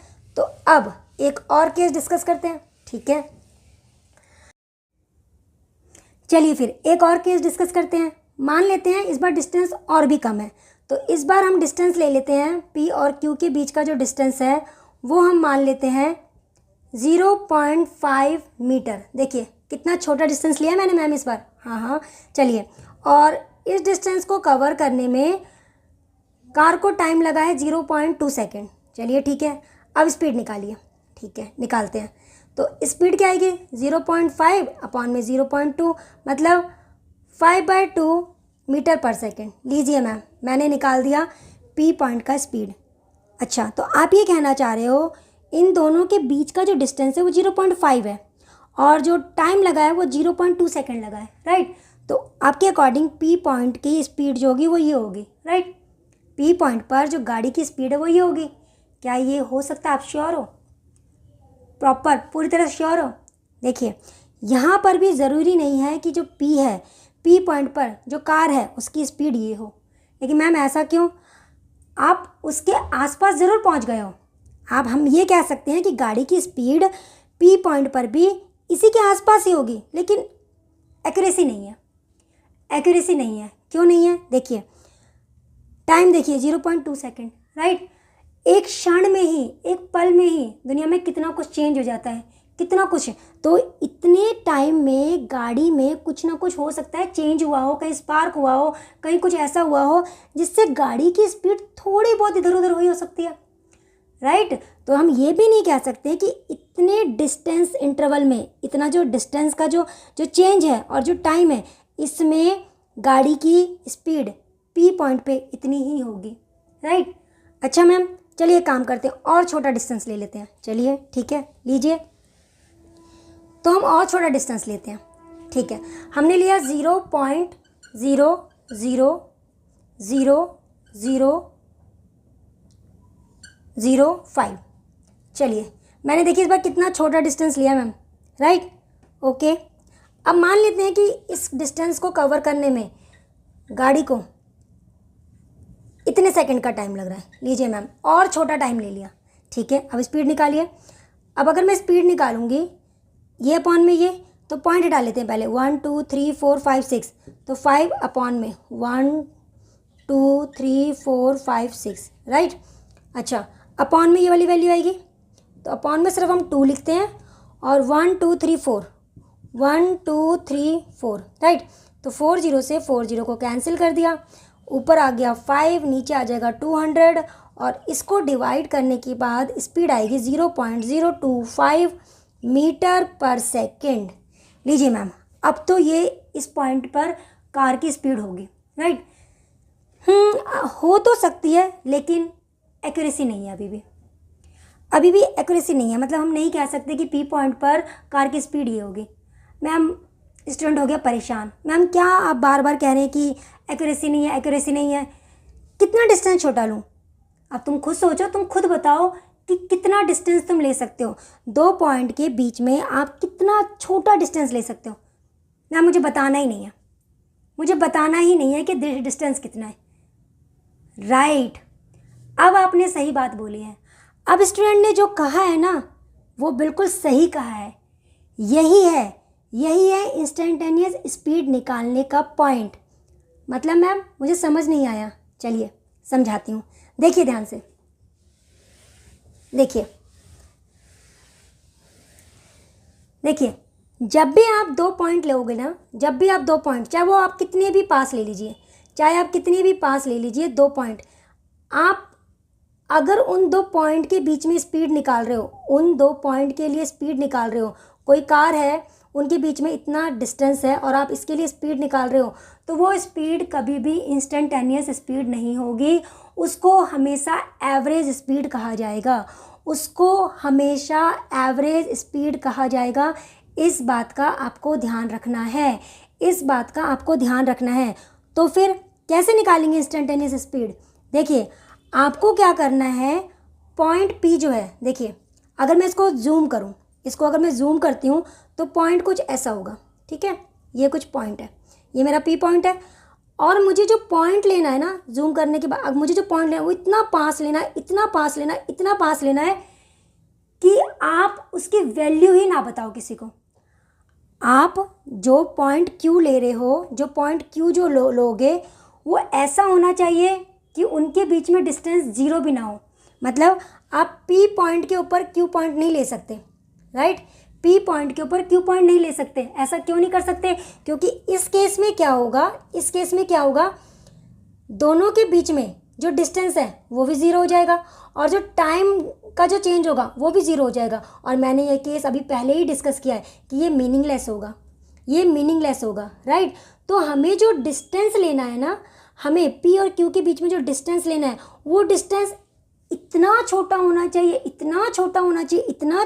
चाहिए कि वो 0 से तो बड़ा हो, राइट, 0 से बड़ा हो, 0 नहीं होना चाहिए, और उसकी वैल्यू ही हम बता ना सके, तो हम क्या करते हैं, उस डिस्टेंस को हम किससे मेजर करते हैं? डी से। देखिए, अब मान लीजिए, अब समझिए इस चीज़ को, तो यहाँ पर मैं लिख रही हूँ डिस्टेंस, राइट, मैंने लिखा डिस्टेंस। तो डिस्टेंस कैसे निकालते हैं? ये देखिए, यहाँ पर मुझे क्या निकालना है? डिस्टेंस कैसे निकालते हैं? x2 माइनस में x1, राइट। अब ये जो डिस्टेंस है ये इतना छोटा होना चाहिए, इतना छोटा होना चाहिए, इतना छोटा होना चाहिए कि हम उसकी वैल्यू ही ना बता सकें। क्योंकि अगर आपने वैल्यू बता दी, अगर आपने इसकी वैल्यू बता दी तो इसका मतलब वो आपकी एवरेज स्पीड बताएगा। आप मेरी बात को समझ रहे हैं? ये एवरेज स्पीड आएगी। तो आपको क्या करना है, ये डिस्टेंस इतना छोटा लेना है और छोटे, बहुत छोटे, छोटू सा जो चेंज होता है, छोटू सा चेंज, उसको हम इस तरह डी से दिखाते हैं। तो ये आपका वो छोटू सा चेंज है। मतलब Q और P के बीच में इतना छोटा, बहुत ही छोटा सा, बहुत छोटा सा गैप, ये है dx। ये है हमारा dx, मतलब डिस्टेंस, दोनों के बीच में जो डिस्टेंस है वो हमारा dx है। मतलब अगर आपसे कोई पूछे कि बताइए दोनों पॉइंट के बीच में डिस्टेंस कितना है, अगर आपने थोड़ा सा भी डिस्टेंस बताया ना, थोड़ा सा भी, मतलब आपने उसकी अगर वैल्यू बता दी है, अगर आपने उसकी वैल्यू बता दी, इसका मतलब वहाँ पर एवरेज स्पीड आएगी। लेकिन अगर आपसे कोई कह रहा है कि बताइए पॉइंट P के पास पॉइंट Q के जो है उसका डिस्टेंस कितना है, आप बस बोलिए बहुत छोटा डिस्टेंस है, बहुत छोटा डिस्टेंस है, इतना छोटा है, इतना छोटा है कि हम उसकी कोई वैल्यू ही ना बता पाए। बस वो हमारी इमेजिनेशन में है, हमारी इमेजिनेशन में है कि हाँ भाई P और Q के बीच बहुत छोटा सा, छोटा सा डिफरेंस है, लेकिन वो ज़ीरो नहीं है, लेकिन वो ज़ीरो नहीं है। तो इस छोटे से चेंज को हम D से दिखाते हैं। तो जो डिस्टेंस है जिसको हमने x माना है, उसमें छोटू सा चेंज जो है वो dx है। सेम ऐसे ही टाइम में भी हम बहुत छोटू सा चेंज ले लेते हैं, t2 माइनस में t1, और ये छोटू सा चेंज जो है हम d से दिखाएंगे। टाइम में छोटू सा चेंज। आई होप आपको मेरी बात समझ में आ रही होगी।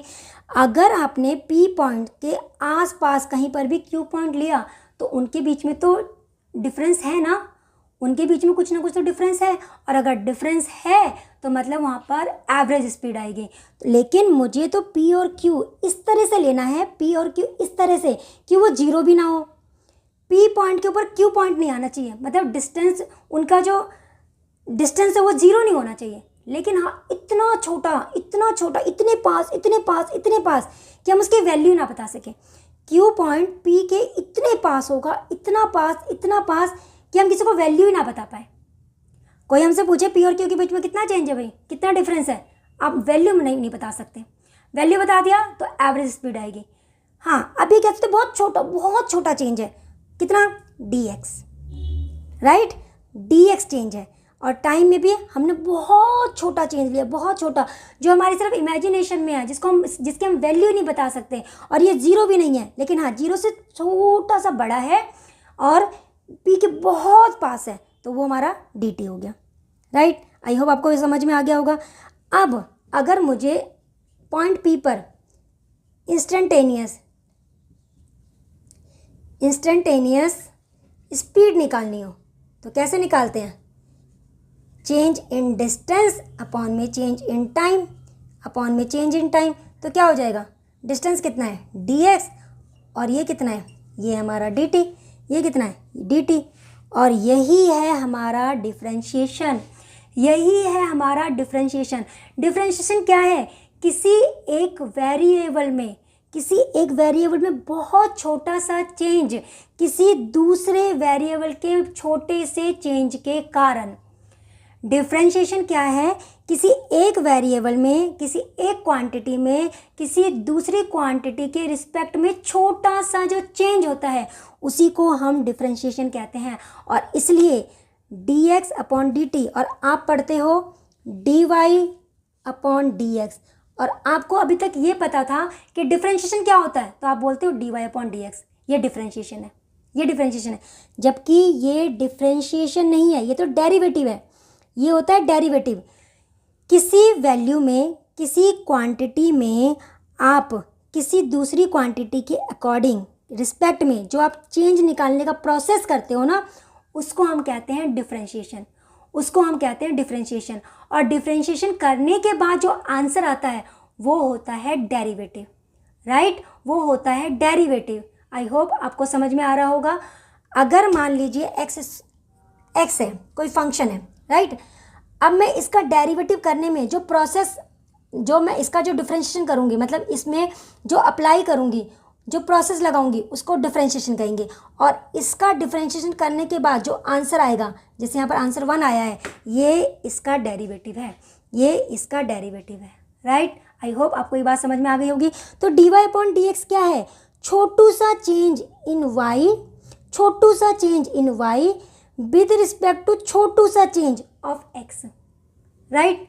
तो ये होता है डिफरेंशिएशन का मतलब डिफरेंशिएशन की ज़रूरत क्यों पड़ी? किसी एक इंस्टेंट, किसी एक पल, किसी एक क्षण, किसी एक मोमेंट पर हमें अगर कोई रेट ऑफ चेंज निकालना हो, तो उसके लिए हमें डिफरेंशिएशन की ज़रूरत होती है, राइट। उसके लिए हमें डिफरेंशिएशन की ज़रूरत होती है। तो आई होप अब आपको समझ में आ गया है कि डिफरेंशिएशन क्या होता है। हमने यहाँ पे डी क्यों लिखा है? बस ये बताने के लिए कि भाई कुछ छोटा सा डिस्टेंस है पी और क्यू के बीच, बहुत छोटा। कितना छोटा ये नहीं बताना जी, ये नहीं बता सकता। अगर ये बताया तो फिर मैम बोलेंगी कि ये आपने एवरेज स्पीड निकाल दिया है।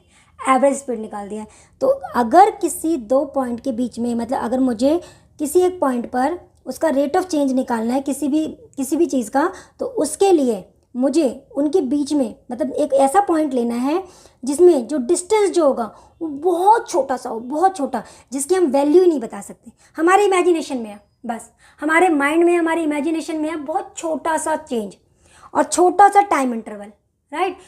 अब यहाँ पे जो मैं निकालूंगी ना, यहाँ पर ये जो निकालूंगी, ये इस पॉइंट पर इस कार की स्पीड आएगी, जिसको हम इंस्टेंटेनियस स्पीड कहते हैं। और ये जो था ना, ये हमें न्यूटन ने बताया था। ये जो अब तक हमने जितना भी पढ़ा था ना, ये न्यूटन्स पॉइंट ऑफ व्यू था, ये न्यूटन्स का पॉइंट ऑफ व्यू था, राइट। चलिए अब जानते हैं लेबनीज़ का पॉइंट ऑफ व्यू क्या था। लेबनीज़ ने भी डिफरेंशिएशन के ऊपर अपना पॉइंट दिया था, लेकिन उन्होंने हमें इसे ग्राफ से समझाया, और वो बहुत इंपॉर्टेंट है समझना। ग्राफ से हमें डिफरेंशिएशन को समझना बहुत ज़रूरी है, क्योंकि 11th के स्टूडेंट्स फर्स्ट प्रिंसिपल करते हैं, लेकिन उन्हें ये नहीं पता होता फर्स्ट प्रिंसिपल है क्या, किस बला का नाम है फर्स्ट प्रिंसिपल, आया कहाँ से। लेबनीज़ पॉइंट ऑफ व्यू को समझना इसलिए बहुत ज़्यादा ज़रूरी है, राइट। चलिए लेबनीज़ पॉइंट ऑफ व्यू को समझने से पहले कुछ छोटी छोटी बातें समझते हैं। आइए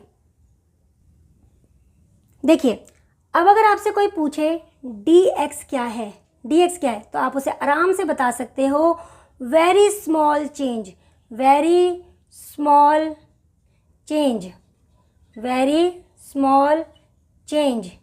इन x। तो अब आपको पता है dx का मतलब क्या है dx? Very small change in x। कितना स्मॉल, बस ये नहीं बता सकता, वैल्यू नहीं बता सकते जी, राइट। वैल्यू नहीं बता सकते। अगर कोई आपसे ये पूछे कि dx क्या है, तो आप बोलोगे very small change in x। कितना स्मॉल, ये नहीं बता सकते जी। अगर ये बता दिया तो फिर हम जो निकालने की कोशिश कर रहे हैं वो नहीं निकाल पाएंगे, राइट। तो dx क्या है? Very small change in x, और dy क्या है? Very small change in y। और अब अगर मैं इन वेरी स्मॉल चेंजेस को, वेरी स्मॉल dx को अगर मैं इस तरह से ऐड करते जाऊं, राइट, तो यहाँ पर जो मुझे चेंज मिलेगा वो थोड़ा सा बड़ा चेंज मिलेगा, जिसको हम डेल्टा x से डिनोट करते हैं, राइट। थोड़ा सा बड़ा चेंज मिलेगा जिसको हम डेल्टा x से डिनोट करते हैं। सेम ऐसे ही अगर मैं dy छोटा चेंज, फिर और छोटा चेंज, इस तरह से अगर मैं dy, ठीक है, इस तरह से अगर मैं dy इस छोटे छोटे चेंजेस को ऐड कर दूं, तो यहाँ पर जो मुझे चेंज मिलेगा वो थोड़ा सा बड़ा चेंज मिलेगा। मतलब इस चेंज को हम बता सकते हैं, राइट। इस चेंज को हम बता सकते हैं कि हमने कितना चेंज किया है। यहाँ पर जो डेल्टा x है ये एक ऐसा चेंज है जिसको हम बता सकते हैं कि कितना चेंज है, लेकिन है बहुत छोटा चेंज, ये भी छोटा चेंज है। dx क्या है? बहुत छोटा चेंज, बहुत ही छोटा चेंज, जिसकी वैल्यू बताना पॉसिबल नहीं है, बस हमारी इमेजिनेशन में है। डेल्टा x क्या है? हाँ, ये भी एक छोटा चेंज है, लेकिन इसकी वैल्यू को हम फिर भी बता सकते हैं। सेम ऐसे डेल्टा y क्या है? बहुत छोटा चेंज, y में बहुत छोटा चेंज। और डेल्टा y क्या है? ये भी बहुत छोटा चेंज है, लेकिन हम इसकी वैल्यू को बता सकते हैं, राइट। चलिए अब देखते हैं डिफरेंशिएशन का ग्राफिकल ज्योमेट्रिकल मीनिंग क्या है। आइए अब डिफरेंशिएशन का ज्योमेट्रिक मीनिंग समझते हैं। देखिए आपके सामने ये एक लाइन है। अगर मैं आपसे कहूँ कि आपको इस लाइन का स्लोप निकालना है, मतलब इस लाइन का स्टिफनेस, इसकी ढलान निकालनी है। ढलान का मतलब समझ रहे हो ना, मतलब इसकी ढलान कितनी है, इसकी स्टिफनेस कितनी है, तो आप निकाल सकते हो। आप कहोगे हाँ बहुत इजीली निकाल सकते हैं। अगर लाइन है, इसकी स्टिफनेस की बात करें तो हर पॉइंट पर, हर एक पॉइंट पर इसकी स्टिफनेस, इसकी ढलान सेम है, क्योंकि ये एक लाइन है। तो किसी भी पॉइंट पर हम उसका स्लोप निकाल सकते हैं। तो चलिए निकालते हैं। मान लेते हैं कि मुझे यहाँ पर इसका स्लोप निकालना है, राइट, इसकी स्टिफनेस निकालनी है। तो मैंने क्या किया, यहाँ पर एंगल ले लिया, यहाँ पर एंगल थीटा ले लिया, राइट। अच्छा, अब यहाँ से मैंने एक परपेंडिकुलर ड्रॉ करके एक यहाँ पर ट्रायंगल बना लिया। अब मैं इसका स्लोप इजीली निकाल सकती हूँ। तो स्लोप क्या होता है, स्लोप होता है tan थीटा, राइट। स्लोप होता है tan थीटा। अगर फॉर्मूले में देखा जाए तो tan थीटा। अदरवाइज स्लोप का मतलब होता है चेंज इन y अपॉन में change in x, right. Change in y upon में चेंज इन x।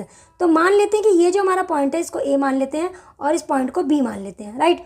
तो ये जो पॉइंट है, ये जो हमारा पॉइंट है, राइट, इसको x एक्सिस पे x1 मान लेते हैं और इस पॉइंट को x एक्सिस पर x2 मान लेते हैं, राइट। ठीक है, अब इस पॉइंट के अकॉर्डिंग कॉरस्पॉन्डिंग y की जो वैल्यू है, राइट, यहाँ पर y की वैल्यू हम y1 मान लेते हैं, y1, और x2 के अकॉर्डिंग यहाँ पर हम y2 मान लेते हैं, राइट। तो ये जो पॉइंट है, ये जो पॉइंट, इसके कोऑर्डिनेट क्या हुए, x1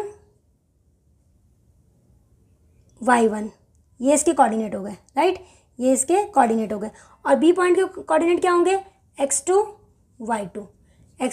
y2, राइट।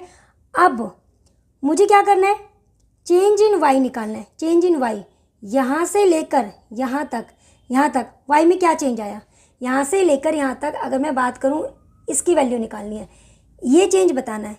ये चेंज बता सकते हैं हम इस चेंज को। देखिए y2 में से y1 को माइनस कर दें, अगर हम y2 में से y1 को माइनस कर दें तो ये चेंज आ जाएगा ना हमारे पास। तो चेंज इन y कितना है, ये देखिए, ये हमारा चेंज इन y हो गया। ठीक है, अब चेंज इन x की बात करते हैं। तो देखिए यहाँ से लेके यहाँ तक x2 है, यहाँ से लेके यहाँ तक x2 है, और यहाँ से लेके यहाँ तक x1 है। तो चेंज इन x कितना होगा, x2 माइनस x1, ये चेंज इन x आ गया, राइट। तो स्लोप क्या होता है, change in x, change in y upon में चेंज इन x। और अगर tan थीटा के अकॉर्डिंग देखा जाए तो होता है परपेंडिकुलर अपॉन में बेस, परपेंडिकुलर अपॉन में बेस। तो इस ट्रायंगल के अकॉर्डिंग इसका परपेंडिकुलर क्या है, चेंज इन y, ये इसका परपेंडिकुलर है। वैल्यू क्या है, y2 माइनस में y1, राइट। और बेस क्या है, ये इसका बेस है, मतलब चेंज इन x। तो यहाँ पर b की वैल्यू क्या है, x2 माइनस में x1, राइट। तो यहाँ पर ये हो जाएगा डेल्टा y, जिसको हम मेजर कर सकते हैं, और ये हो जाएगा डेल्टा x। अभी मैंने आपको डेल्टा y और डेल्टा x का मीनिंग समझाया था, राइट। अभी मैंने आपको समझाया था कि डेल्टा y क्या होता है, डेल्टा x क्या होता है। इतना छोटा चेंज जिसको हम कम से कम मेजर कर सके, राइट। तो यहाँ पर आ गया y2 माइनस में y1 अपॉन में x2 माइनस में x1, राइट। तो ये हमने इस लाइन का स्लोप निकाल लिया।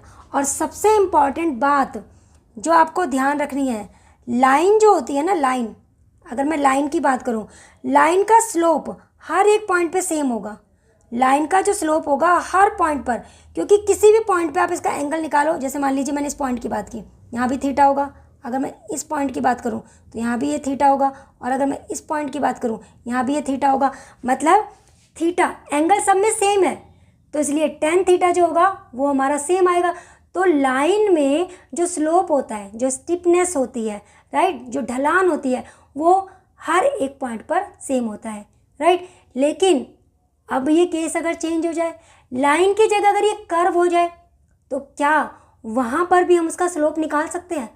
क्या वहाँ पर भी हम उसका स्लोप निकाल सकते हैं? चलिए अब इस चीज़ को समझते हैं। आइए, कर्व का स्लोप निकालने से पहले हम ये समझते हैं कि फंक्शन क्या होता है, फंक्शन का मीनिंग क्या है। देखिए मैंने यहाँ पे लिखा f x is equal to x square, right. ये एक फंक्शन है। एक्चुअली फंक्शन होता क्या है? फंक्शन एक मशीन की तरह काम करती है। फंक्शन एक मशीन की तरह काम करती है जिसमें आप एक इनपुट डालते हो, जिसमें आप कोई वैल्यू डालते हो और ये आउटपुट में आपका रिजल्ट देता है। मशीन भी तो यही करता है ना। जैसे मान लीजिए कि आपकी वॉशिंग मशीन है, राइट, वॉशिंग मशीन है, उसमें आप गंदे कपड़े डालते हो और मशीन क्या करती है? अपना प्रोसेस करती है और आपको साफ़ कपड़े दे देती है, राइट। तो ये भी एक मशीन है। फंक्शन एक मशीन है जिसमें आप इनपुट में कोई वैल्यू डालते हो और ये आउटपुट में आपको अपना एक रिजल्ट दे देती है। जैसे मान लीजिए मैंने इनपुट डाला इसमें 1, मैंने इनपुट डाला 1, तो यहाँ पर क्या आ जाएगा? आउटपुट क्या देगा? ये आउटपुट आपको 1 देगा। मान लीजिए मैंने इसमें पुट किया 2, तो यहाँ पर ये आउटपुट क्या देगा आपको? ये आउटपुट देगा 4। मैंने इसमें पुट किया 3, तो ये आपको आउटपुट क्या देगा? ये आपको आउटपुट देगा 9। तो फंक्शन क्या है? एक मशीन है जिसमें आप इनपुट कर डालते हो, कोई वैल्यू इनपुट के फॉर्म में डालते हो और ये रिजल्ट के फॉर्म में, आउटपुट के फॉर्म में आपको रिजल्ट दे देता है, राइट। तो यहाँ पर अगर मैंने लिखा function f x is equal to x square, तो इसको हम वाई भी लिखते हैं, y is equal to x square, right. ये अभी मैंने शॉर्ट फॉर्म में बताया है कि फंक्शन क्या होता है, क्योंकि कर्व का स्लोप निकालने में अभी हम इसका यूज़ करने वाले हैं, राइट। चलिए अब देखते हैं स्लोप ऑफ कर्व हम कैसे निकालेंगे। आइए अब जानते हैं कि किसी कर्व का स्लोप हम कैसे निकाल सकते हैं। देखिए ये एक फंक्शन मैंने ले लिया एफ एक्स और ये इसका ग्राफ है, राइट। मान लेते हैं कि ये इसका ग्राफ है, तो ये कर्व है। अब इस कर्व का अगर मुझे स्लोप निकालना है, इस कर्व का अगर मुझे स्लोप निकालना है तो मैं कैसे निकालूंगी? देखिए अगर आप ध्यान से देखें तो इस कर्व का स्लोप हर एक पॉइंट पर डिफरेंट होगा। मतलब इसकी जो स्टिफनेस है, इसकी जो ढलान है, हर पॉइंट पे डिफरेंट है। देखिए अगर आप यहाँ पर चलना शुरू करते हो तो आपको थोड़ी कम मेहनत करनी होगी। जैसे जैसे आप इसमें ऊपर चलते चले जाओगे तो इसकी ढलान बढ़ती चली जाएगी। तो देखिए आपको ज़्यादा मेहनत करनी पड़ेगी। ये देखिए आपको इस तरह से ज़्यादा मेहनत करनी पड़ेगी और ये देखिए यहाँ पर आपको ज़्यादा मेहनत करनी पड़ेगी, राइट। तो हर एक पॉइंट पर इसका स्लोप, इसकी स्टिफनेस डिफरेंट है। तो अगर आपसे कोई कहता है इस कर्व का स्लोप निकालिए, तो पहले आप पूछिए कौन से पॉइंट पर निकालना है, कौन से पॉइंट पर। तो मान लेते हैं कि मैं इस पॉइंट पर इसकी स्टिफनेस निकालना चाहती हूँ, राइट। तो इसकी स्टिफनेस, इसका ढलान निकालने के लिए, राइट, इसका स्लोप निकालने के लिए मुझे एक और पॉइंट की जरूरत पड़ेगी, पॉइंट बी। तो मैंने ये पॉइंट बी ले लिया है, राइट। अब इसका स्लोप निकालने के लिए हम क्या करेंगे? इसको ज्वाइन कर देंगे। तो पहले हम यहाँ पर एक लाइन ड्रॉ कर लेते हैं। चलिए तो ये हो गई लाइन। अब इस लाइन का स्लोप निकालना ईजी है। इस लाइन का स्लोप अभी हमने सीखा था, राइट। इस लाइन का स्लोप निकालना इजी है। कैसे निकाला था? चेंज इन y अपॉन में चेंज इन x, यही था ना। तो चलिए पहले हम चेंज निकालते हैं। तो यहाँ पर पॉइंट क्या है? यहाँ पर पॉइंट x पॉइंट मान लेते हैं हम, राइट। और ये जो पॉइंट है इसका x कोऑर्डिनेट क्या है? ये हमें निकालना है। चलिए अब देखिए मान लेते हैं कि यहाँ से लेके यहाँ तक ये जो पॉइंट है, इसका जो डिस्टेंस है ये h है। हम मान लेते हैं कि ये जो डिस्टेंस है ये h है, राइट। तो अब ये पॉइंट क्या हो जाएगा? x प्लस में h, x प्लस में h, राइट, राइट। समझ में आया ना आपको? हमने मान लिया कि इन दो पॉइंट्स के बीच का जो डिस्टेंस है वो h है। इन दोनों पॉइंट के बीच का जो डिस्टेंस है वो h है। तो ये पॉइंट क्या हो जाएगा? x plus h, right. अच्छा अब फंक्शन है हमारा f x is equal to y, हम एफ एक्स को y लिख सकते हैं। तो अब y कोऑर्डिनेट निकालने की कोशिश करते हैं। x का जो ये पॉइंट है इसका y कोऑर्डिनेट निकालने की कोशिश करते हैं। यहाँ पर कैसे निकालेंगे? ये क्या है हमारा? y is equal to f x, यही है ना, y is equal to f x. ये हमारा ये वाला फंक्शन होगा, राइट। और अगर मैं इसका y कोऑर्डिनेट निकालूं इसका फंक्शन की फॉर्म में तो कैसे निकलेगा बताइए? हम क्या करेंगे? f के अंदर x की वैल्यू पुट करते हैं ना, तभी तो हमारे पास y आता है। f के अंदर x की वैल्यू इनपुट डालेंगे, आउटपुट देगा। इनपुट क्या है?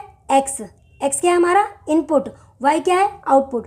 तो इसके अंदर अगर मैं x प्लस h डालूंगी तो मेरे पास इस पॉइंट पर y की वैल्यू आ जाएगी, राइट। आई होप इतना आपको समझ में आ गया होगा। चलिए अब मुझे अगर इसका स्लोप निकालना है तो क्या कहा था हमने, चेंज इन वाई निकालना होगा और चेंज इन एक्स निकालना होगा। पहले बात करते हैं चेंज इन वाई की। चेंज इन वाई हमें ये निकालना है, राइट। तो इसका मतलब ये चेंज निकालना है, ये वाला चेंज कैसे निकालेंगे, इसमें से इसको माइनस करके, ये y2 है ये y1 है, राइट। इसमें से इसको माइनस करेंगे तो ये जो चेंज यहाँ से लेके यहाँ तक जो चेंज होगा वो क्या होगा, F x plus H minus f x, right. यही चेंज होगा ना, ये y का चेंज आ गया है, ये जो है ये y का चेंज आ गया है, राइट। अब x का चेंज क्या होगा, x का चेंज ये हमारा x2 है, इसमें से इसको माइनस कर देंगे, है ना, इसमें से इसको माइनस कर देंगे तो ये हमारा x का चेंज आ जाएगा, राइट।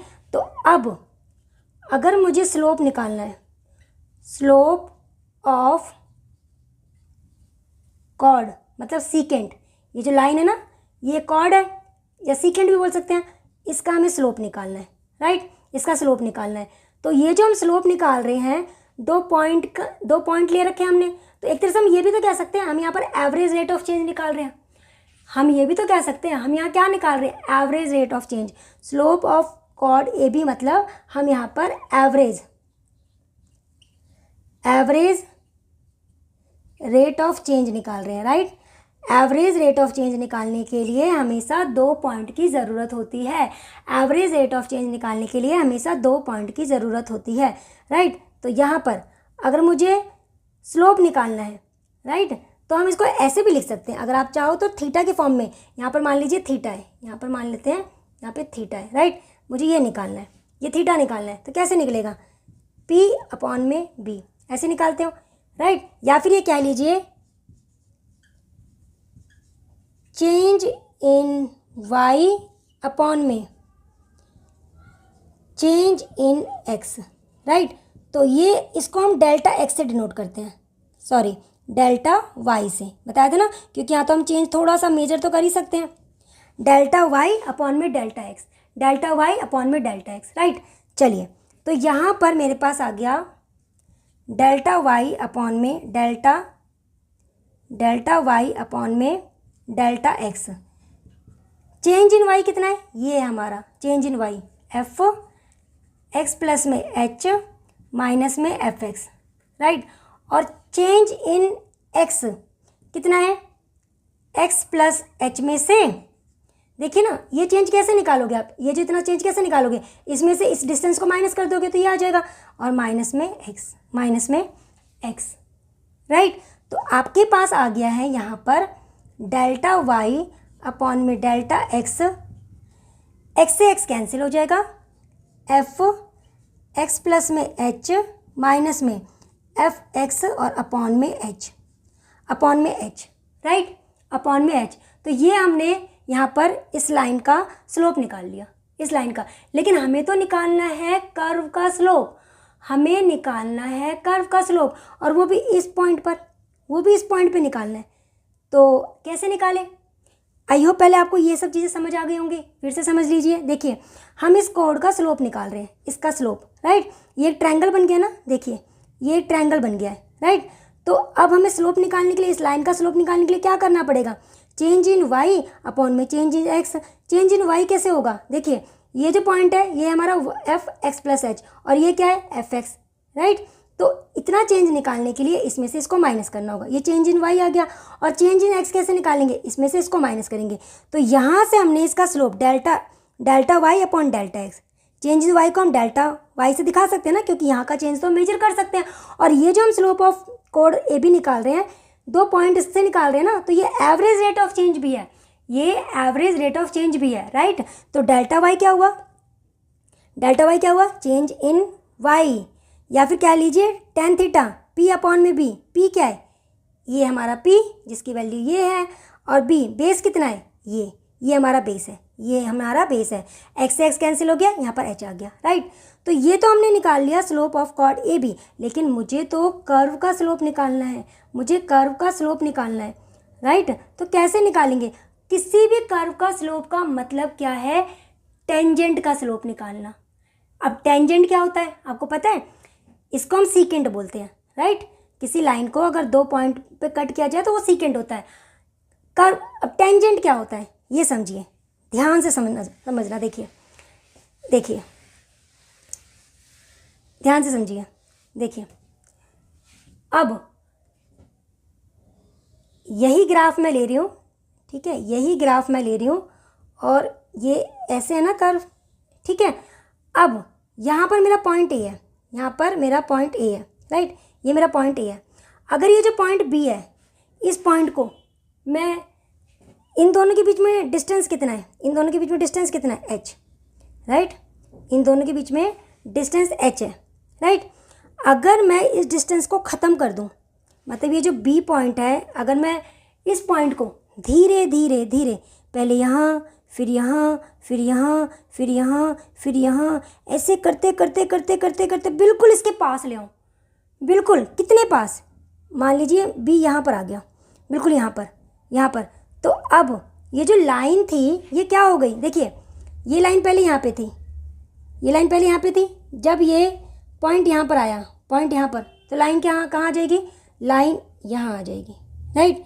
फिर अगर पॉइंट यहाँ पर आ गया तो लाइन यहाँ आ जाएगी, पॉइंट अगर बी को यहाँ कर दिया तो लाइन यहाँ आ जाएगी। ऐसे करते करते ये जो पूरी लाइन है वो लाइन यहाँ आ जाएगी, जो सिर्फ इस पॉइंट से पास होगी, इस पॉइंट से, एक पॉइंट से पास होगी, सिर्फ एक पॉइंट से। और कर्व पर किसी एक पॉइंट से जो लाइन पास होती है उसको हम टेंजेंट बोलते हैं, इसको हम बोलेंगे टेंजेंट। अब ये टेंजेंट है, अब ये टेंजेंट है, राइट। अब अगर मैं इस टेंजेंट का स्लोप निकाल दूँ ना, अगर मैं इस टेंजेंट का स्लोप निकाल दूँ, मतलब इस, ये जो लाइन है, लाइन पर हमेशा होता क्या है, स्लोप हमेशा सेम होता है। अगर मैं इस पॉइंट पर इस टेंजेंट का स्लोप निकाल दूँ, वो होगा क्या, instantaneous rate of change, instantaneous rate of change, यही तो मुझे निकालना है ना, instantaneous rate of change. Instantaneous rate of change को ही तो हम कहते हैं differentiation, right. Instantaneous rate of change को निकालने के लिए तो हम डिफरेंशिएशन का यूज़ करते हैं। तो यहाँ पर जो हम इसका स्लोप निकाल लेंगे ना, अब यहाँ पर वो होगा डिफरेंशिएशन, राइट। तो यहाँ पे मैंने क्या किया, एच को बिल्कुल छोटा कर दिया, एच को बिल्कुल छोटा कर दिया, राइट, जीरो नहीं किया, बस ये ध्यान रखना। जीरो करने का मतलब क्या हो जाएगा, नॉट डिफाइंड, मीनिंगलेस। अगर यहाँ पर आप इसको जीरो कर दोगे तो ये मीनिंगलेस हो जाएगा, राइट।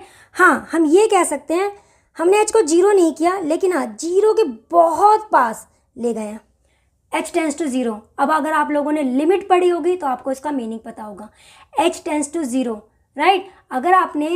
अगर आपने लिमिट पढ़ी होगी तो आपको इसका मीनिंग समझ आ रहा होगा। तो हमने क्या किया, हमने लिमिट बोथ साइड ज़ीरो ले लिया, ज़ीरो, राइट। यहाँ पर भी हमने limit h tends to zero ले लिया, एफ एक्स प्लस में h minus f x upon में एच। और ये क्या बन गया, ये देखिए जरा ध्यान से, ये बन जाएगा हमारा इस फंक्शन का डिफरेंशिएशन, इस फंक्शन का डिफरेंशिएशन, या आप इसको लिख सकते हो डी वाई अपॉन में d x, d y upon में डी एक्स। ये जो है ये थोड़ा बड़ा चेंज है, राइट, लेकिन देखिए ये जो चेंज था ना वो ये वाला चेंज है, राइट। ये जो डेल्टा वाई डेल्टा एक्स है ना, देखिए इतना बड़ा वाला था, लेकिन जैसे जैसे जैसे हम इसको पास लाते गए और हमने इनका डिफरेंस ख़त्म कर दिया, तो अब ये बिल्कुल यहाँ पर छोटू सा चेंज है। इस पॉइंट पर ये जो बी पॉइंट है ए पर आ गया है, बी पॉइंट जो है ए के बहुत पास आ गया, बहुत पास। कितना पास, बस ये नहीं बता सकते, कितना पास ये नहीं बता सकते, बहुत छोटा सा डिफरेंस है, कितना, डी वाई और अपॉन में डी एक्स। मतलब वाई का एक्स के रिस्पेक्ट में क्या चेंज आ रहा है, यही हमारा डिफरेंशिएशन होता है। और यही हमारा फर्स्ट प्रिंसिपल है, यही हमारा फर्स्ट प्रिंसिपल है, राइट, यही हमारा फर्स्ट प्रिंसिपल है। ये वो फॉर्मूला है जिसने ना जाने डिफरेंशिएशन के कितने फॉर्मूले निकाले हैं, ये वो फॉर्मूला है।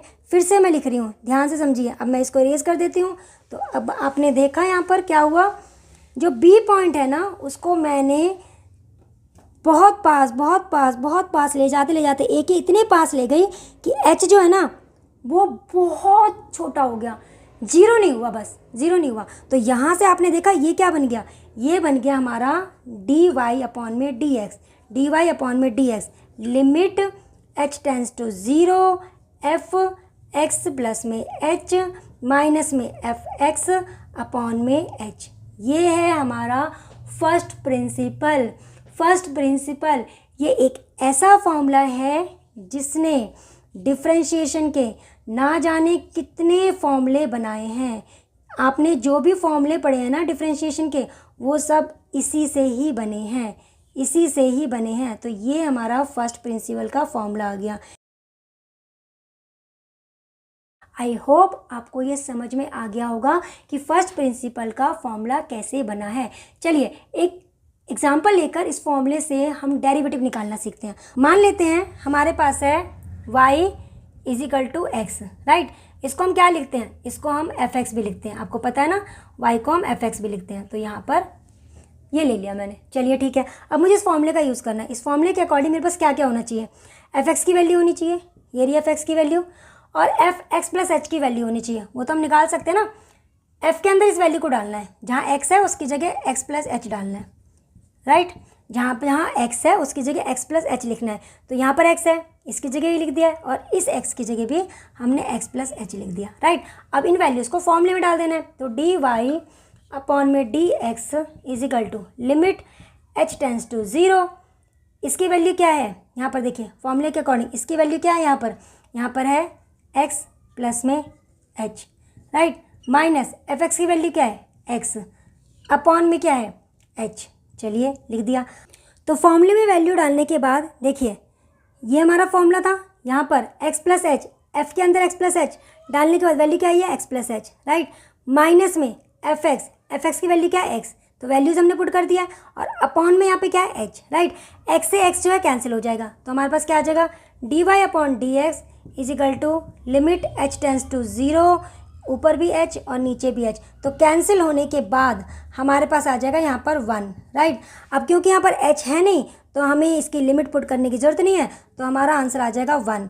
तो देखिए x का derivative with respect to x 1 होता है, 1। तो देखिए फर्स्ट प्रिंसिपल से हमने इसका डेरिवेटिव निकाला है। तो फर्स्ट प्रिंसिपल का यूज़ करके एक्स स्क्वायर, एक्स क्यूब, ई की पावर एक्स, ए की power x, even trigonometry, sine x, cos x, log function, सबके फॉर्मूले बनाए गए हैं। तो आई होप आज की वीडियो में आपको ये समझ में आ गया होगा कि डिफरेंशिएशन क्या होता है, इंस्टेंटेनियस रेट ऑफ चेंज क्या होता है, बहुत इंपॉर्टेंट है, और इसका ज्योमेट्रिकल मीनिंग क्या है, राइट। तो अब आपको समझ आ गया होगा कि डिफरेंशिएशन क्या होता है, हम डिफरेंशिएशन करते क्यों हैं, इंस्टेंटेनियस रेट ऑफ चेंज निकालने के लिए। अब आपको ज्योमेट्रिकल मीनिंग ऑफ डिफरेंशिएशन भी मालूम है, और फर्स्ट प्रिंसिपल में यूज़ होने वाले फॉर्मूले को भी कैसे बनाया गया है ये भी अब आपको समझ में आ गया होगा। चलिए अब देखते हैं कि डेली लाइफ में हम डिफरेंशिएशन का यूज़ कहाँ कहाँ करते हैं। आइए अब जानते हैं कि डिफरेंशिएशन का डेली लाइफ में क्या यूज़ है। डिफरेंशिएशन हम पढ़ तो रहे हैं, तो क्या इसका डेली लाइफ में कोई यूज़ है, आइए जानते हैं। डिफरेंशिएशन का यूज़ उस हर फील्ड में किया जा सकता है जहाँ चीज़ें बदल रही हो, समय के साथ परिवर्तन हो रहा हो। डिफरेंशिएशन से पास्ट में हुए चेंजेस का यूज़ करके फ्यूचर में क्या होने वाला है, फ्यूचर में क्या चेंजेस होने वाले हैं, हम इसका पता लगा सकते हैं। फॉर एग्जाम्पल अगर किसी व्यक्ति को कैंसर है तो डिफरेंशिएशन का यूज़ करके ये पता लगाया जा सकता है कि कैंसर किस स्पीड से बढ़ रहा है और उस व्यक्ति के पास और कितना समय है। तो मेडिकल साइंस में हम इस तरह से डिफरेंशिएशन का यूज़ करते हैं। कभी अगर अर्थक्वेक आता है, मान लीजिए कभी अगर भूकंप आता है, तो भूकंप की जो तीव्रता होती है, मतलब रिएक्टर स्केल पर भूकंप की स्पीड क्या थी, इसका पता लगाने के लिए भी हम डिफरेंशिएशन का यूज़ करते हैं। हाईवे पर जो गाड़ियाँ चलती हैं, राइट, हाईवे पर जो गाड़ियाँ चलती हैं उनकी स्पीड को मेज़र करने के लिए भी डिफरेंशिएशन का यूज़ किया जाता है। अब देखिए आपने देखा होगा जब आपके पास फ़ोन होता है तो आप फ़ोन में देखते हैं वेदर रिपोर्ट आती है कि अभी टेम्परेचर इतना है, फिर 9 बजे टेम्परेचर कुछ और होता है, फिर 12 बजे कुछ और टेम्परेचर दिखाता है। टाइम के साथ साथ टेम्परेचर चेंज होता जाता है, राइट। तो ये कैसे मेज़र होता है, ये भी डिफरेंशिएशन से ही मेज़र किया जाता है, राइट। जो हम केमिस्ट्री पढ़ते हैं, केमिस्ट्री में रेट ऑफ रिएक्शन को जानने के लिए भी हम डिफरेंशिएशन का यूज़ करते हैं, राइट। अब एक बहुत ही अच्छा सा एग्जांपल लेते हैं। देखिए, नेचुरल लाइट जो सनलाइट होती है वो हम सब के लिए बहुत ही ज़रूरी होती है, और इसलिए जब हम घर बनाते हैं तो हम आर्किटेक्ट को बुलाते हैं और उसे बोलते हैं कि हमें अपने रूम में एक ऐसी विंडो चाहिए कि नेचुरल लाइट जो है ना वो मैक्सिमम आनी चाहिए। तो कुछ आर्किटेक्ट इसको ऐसे ही बना देते हैं, बट कुछ आर्किटेक्ट इसको प्रॉपर कैलकुलेशन करते हैं, उसकी लेंथ कितनी होनी चाहिए, ब्रेथ कितनी होनी चाहिए, ताकि मैक्सिमम लाइट जो है वो अंदर आ सके, राइट। इसके लिए वो जिस टूल का यूज़ करते हैं उसे कहते हैं डिफरेंशिएशन। डेरिवेटिव एक ऐसा मैथमेटिक टूल है जिसका यूज़ करके हम ये पता लगा सकते हैं कि विंडो की डायमेंशन कितनी होनी चाहिए जिससे कमरे के अंदर मैक्सिमम लाइट आए। तो ये थे कुछ यूजेस जहाँ पर हम डिफरेंशिएशन का यूज़ करते हैं। चलिए, वीडियो को ख़त्म करने से पहले कुछ इम्पॉर्टेंट पॉइंट्स और बता देती हूँ आपको। देखिए, यहाँ पे मैंने लिखा है differentiation of y with respect to x। तो dy अपॉन dx क्या है, differentiation of y with respect to x। अगर कहीं लिखा है dx अपॉन में dy, इसका मतलब है differentiation of x with respect to y, मतलब हम x में छोटा सा चेंज निकालने की कोशिश कर रहे हैं with respect to y, right. और हमेशा ध्यान रखना dy अपॉन dx जो है वो dx अपॉन dy का रेसिप्रोकल होता है। मतलब इसका जो आंसर आएगा, इसका जो डेरिवेटिव आता है और इसका जो डेरिवेटिव आता है, ये एक दूसरे के रेसिप्रोकल होते हैं, और इसलिए जब इनको मल्टीप्लाई किया जाता है तो ये 1 के इक्वल आता है। तो dy अपॉन dx क्या है, derivative differentiation of y with respect to x। dx upon dy क्या है, differentiation of x with respect to y, right. और दोनों एक दूसरे के रेसिप्रोकल होते हैं, इसलिए इसका जो आंसर आता है और इसका जो आंसर आता है उनको अगर आपस में मल्टीप्लाई किया जाए तो वहाँ पर हमारा आंसर आएगा इक्वल टू 1। चलिए, एक छोटे सी पॉइंट को और डिस्कस करते हैं। आइए अब इस बात को भी समझ लेते हैं। देखिए, अगर कहीं पर लिखा है d अपॉन में dx और कहीं लिखा है dy अपॉन dx, दोनों में फ़र्क है। ध्यान रखना, दोनों में अंतर है। क्या अंतर है, d अपॉन dx जो है ये डेरिवेटिव ऑपरेटर है, जस्ट लाइक जैसे प्लस माइनस इंटू और डिवाइड होता है ना। अगर कहीं 2 नंबर के बीच में ये साइन लगा है तो इसका मतलब हमें वहाँ पर एडिशन करना है। अगर 2 नंबर के बीच में ये साइन लगा है मतलब हमें वहाँ पर माइनस करना है। अगर 2 नंबर के बीच में ये साइन लगा हुआ है मतलब हमें उन दोनों को मल्टीप्लाई करना है, राइट। और ऐसे ही सेम डिवाइड के लिए। तो अगर किसी फंक्शन के साथ ये लगा हुआ है d अपॉन डी एक्स, इसका मतलब हमें उसका डेरिवेटिव निकालना है। इसको हम डेरिवेटिव ऑपरेटर कहते हैं, डेरिवेटिव ऑपरेटर। जैसे यहाँ पर y के साथ d अपॉन में dx ये लगा हुआ है ना, इसका मतलब हमें y का डेरिवेटिव निकालना है, मतलब y का with respect to x derivative करना है। आई होप आपको दोनों में डिफरेंस समझ में आ गया होगा। ये होता है derivative operator, just like these operators, right. और यहाँ पर अगर किसी फंक्शन के साथ ये डेरिवेटिव ऑपरेटर लग गया मतलब हमें उस फंक्शन का डिफरेंशिएशन करना है, उसका डेरिवेटिव निकालना है, राइट। तो आई होप आज की वीडियो में मैंने आपको डिफरेंशिएशन से रिलेटेड जितने भी पॉइंट समझाए हैं वो आपको समझ में आ गए होंगे। मतलब रेट ऑफ चेंज क्या होता है, एवरेज रेट ऑफ चेंज क्या होता है, इंस्टेंटेनियस रेट ऑफ चेंज क्या होता है। किसी एक इंस्टेंट पर, किसी एक मोमेंट पर, किसी एक पर्टिकुलर टाइम पर, किसी एक क्षण में अगर हमें किसी भी चीज़ का रेट ऑफ चेंज निकालना हो तो हम उसको कैसे निकालेंगे, और डिफरेंशिएशन क्या होता है, हम डिफरेंशिएशन डेरिवेटिव करते क्यों हैं, और हमारे डेली लाइफ में इसका क्या यूज़ है। आई होप आपको ये सारे पॉइंट्स क्लियर हो गए होंगे। नेक्स्ट वीडियो में हम डिफरेंशिएशन के रूल्स समझेंगे कि हम डेरिवेटिव के जो रूल्स हैं उनको हम कैसे अप्लाई करेंगे क्वेश्चंस को सॉल्व करने के लिए। तो आई होप आज की वीडियो में मैंने आपको जो कुछ भी समझाया है वो आपको अच्छे से समझ आया होगा। फिर भी आपका कोई डाउट हो ना तो प्लीज़ आप कमेंट बॉक्स में कमेंट करके पूछ सकते हैं, और ज़रूर कमेंट करना कि आपको ये वीडियो कैसी लगे। अगर आपको ये वीडियो अच्छी लगी हो तो प्लीज़ वीडियो को लाइक करना, शेयर करना और चैनल को सब्सक्राइब ज़रूर कर लेना। आप वीडियो तो देख लेते हैं लेकिन वीडियो को लाइक नहीं करते हैं। अगर आपको ये वीडियो अच्छी लगे तो प्लीज़ वीडियो को लाइक ज़रूर करना। तो चलिए फिर मिलते हैं नेक्स्ट वीडियो में, तब तक के लिए bye, take care and thanks for watching.